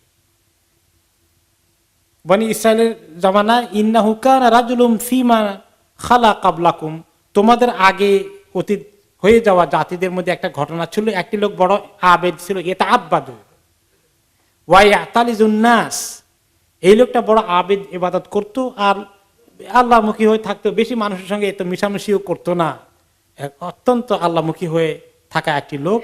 ফাআলাকাতু ইমরাআতুন গাওয়িয়াতান, একটা মহিলা তাকে টার্গেট নিয়েছে, এরে ধোঁকা দিবে, এর দ্বারা গুনাহ করাবে। মহিলার খাহেশ হয়েছে হতে পারে, অথবা তার কোন অসৎ উদ্দেশ্য, যেটাই হোক, এই মহিলা তাকে টার্গেট নিয়েছে, তাকে দিয়ে বড় বড় কবিরা গুনাহ করাবে। ফাআরসালাত ইলাইহি জারিয়াতাহা আন তাদউহু লিশাহাদাতিন ফাদাখালা মাআহা, এখন সে তার কৃত দাসীকে পাঠিয়েছে, দুষ্ট মহিলাটা, ওই আবেদ সাহেব খুব আল্লাহওয়ালা লোকটাকে নিয়ে আসো, বলো যে আমার একটা জিনিসের সাক্ষী ওনাকে হওয়া লাগবে, একটা জিনিসের সাক্ষী দেওয়ার জন্য আমার খুব জরুরি দরকার, একটা ওনাকে সাক্ষী হওয়ার জন্য একটু আসতে আমার ঘরে। এখন কেউ যদি কোনো জিনিস দেখে সাক্ষী হয়, তাহলে শাহাদাতকে গোপন করা, সাক্ষী না হওয়া কি ভালো জিনিস? হাদিসে নিষেধ করা হয়েছে। তুমি যে কোনো, তোমাকে কেউ সাক্ষীর জন্য ডাকে, একজন আরেকজনকে মেরেছে, একজন আরেকজনের টাকা আত্মসাৎ করেছে, তুমি সাক্ষী আসো, তাহলে বলা হচ্ছে ওয়ালা তাকতুমুশ শাহাদা, আল্লাহ তাআলা বলছেন খবরদার সাক্ষী গোপন করো না। এখন বেচারা আবেদ মানুষ মনে করছে কোন সাক্ষীর কথা কি জানি, কোন ঘটনা আমি তো জানি না, এখন যে আমি গোপন করতে চাই না, আল্লাহর কাছে দায়ী হয়ে যাব, বেচারি যখন ডাকছে আমি যাই, তো গিয়েছে তার ঘরে। ফাতাফিকাত কুল্লামা দাখালা বাবান আগলাকাতহু দুনাহু, এখন ওই মহিলা তাকে ওয়েলকাম করে বাড়িতে ঢুকিয়েছে, কয়েকটি গেট আছে, যখন ঢুকে ওই গেটে তালা লাগিয়ে দেয়, পরেরটা ঢুকে তারপরে তালা লাগিয়ে দেয়। হাত্তা আফদা ইলা ইমরাআতিন ওয়াদিআতিন, এই চাকরানি মেয়েটা বা খাদেমাটা তাকে নিয়ে ঢুকালো এমন এক মহিলা, পরমা সুন্দরী, ইনদাহা গোলামুন ও বাতিয়াতু খামর, মহিলা প্রচন্ড সুন্দরী, তার পাশে আছে ছোট্ট একটি বালক, আর আছে এক বোতল মদ। এখন মহিলা তার পাশে তাকে ডেকে নিয়ে বলে, বসো এখানে, ইন্নী আল্লাহি মা দাআউতুকা লিশাহাদা, কোন সাক্ষীটাকে দেওয়ার জন্য ডাকি ডুকি নাই, আমি আনছি অন্য কারণে আপনাকে এখানে। ওয়ালাকিন দাআউতুকা লিতাকা আলাইয়া, তুমি আমার সঙ্গে তোমার কিছু অপকর্মে লিপ্ত হওয়া, আমার খায়েশ, আমার এই টার্গেট পূরণ করার জন্য তোমাকে আনছি। ওকে, তুমি আমার সঙ্গে এই অবৈধ সম্পর্ক স্থাপন করার জন্য আমি তোমাকে এখানে নিয়ে এসেছি। এখন তোমার কাছে অপশন আছে, সেটা যদি না করতে চাও তাহলে আর দুইটা অপশন আছে, তাকতুল হাদাল গোলাম, তাহলে এই ছেলেকে মেরে ফেলতে হবে, আও তাশরাব হাদাল খামর, অথবা এই মদ খাবা। তিনটা গুনাহ আছে, হয় আমার সঙ্গে জেনা করবা, অথবা এই ছেলেটাকে হত্যা করে ফেলবা, খুন করবা, অথবা মদ খাওয়া। তুমি বেছে নাও কোনটা করবা, একটা না করে এখান থেকে তোমাকে যেতে দেবো না, সব দরজা বন্ধ করে দেওয়া আছে। এখন শেষ পর্যন্ত সে বলল যে কি করি, কোনো উপায় নাই, জেনা করা অনেক বড় অন্যায়, এই যে জীবনে কাজ করি নাই, এটা করবো না। একটা শিশুকে হত্যা করা, মানুষ হত্যা করা, নরহত্যা, খুন করা, এর প্রশ্নই আসে না। হিসাব নিকাশ করে দেখলো সম্ভবত মদ খাওয়াটা কিছু হালকা বের হয়ে যায়, কোন রকম আল্লাহর কাছে তওবা করে আমি পার হয়ে যাব। তখন সে বললো যদি আমাকে আর কোনো মুক্তির উপায় না থাকে তাহলে মদ একটু দাও, খেয়ে চলে যায়, আমি আর আমার পক্ষে আর কিছু সম্ভব না। তো মদ একটু খাওয়াই দিল। খাওয়ার পরে এখন তার ব্রেন কাজ করে, বলে জি দুনি আর একটু দাও, ভালোই লাগছে, খারাপ না, আর একটু দাও। তারপরে শেষ পর্যন্ত এখন ওটা খেয়ে ফেলছে। এখন খাওয়ার পরে তারপরে তার কি হলো, এখন খাওয়ার পরে তো তার মাইন্ড কাজ করে না, মহিলা যখন তার সঙ্গে তার অন্যদিকে উল্টো পাল্টা কিছু শুরু করে দিয়েছে, মহিলার সঙ্গে সে এঙ্গেজ হয়ে গেছে, জেনাও করে ফেলেছে। আর জেনা করলে মদ খেলো, আর মাথাতে উল্টো পাল্টা কাজ করে না, ছেলেটাকেও মেরে ফেলছে, তিনটা কাজ করেছে। কাজেই ইবনে আব্বাস ওসমান রাদিয়াল্লাহু আনহু বলেছেন উম্মুল খাবাইস, এটা সমস্ত গুনাহ মা, নাপাক জিনিসের মা। একটা গুনাহ কতগুলো গুনাহ করায়? ফাস্তাইনু বিল খাবার, কাজে হে উম্মত তোমরা মদকে বর্জন করো। ফাইন্না লা তাসতামিউ হিয়া ওয়াল ঈমানু আবাদান ইল্লা আওশাকা আহাদুহুমা আন ইউখরিজা সাহিবাহু।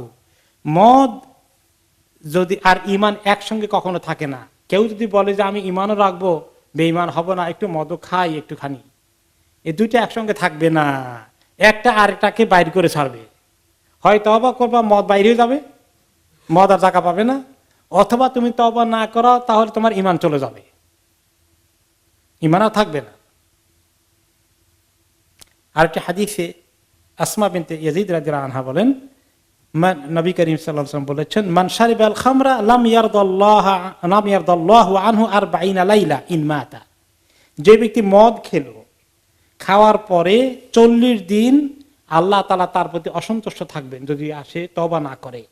তওবা করে যদি আল্লাহর কাছে কান্নাকাটি করতে করতে আল্লাহকে মাফ করে নেয় তাহলে তো পার হয়ে গেল। আর যদি সে তওবা না করে 40 দিন আল্লাহ তাআলা তার প্রতি কখনো খুশি থাকবেন না, প্রচন্ড গোসা হয়ে থাকবেন।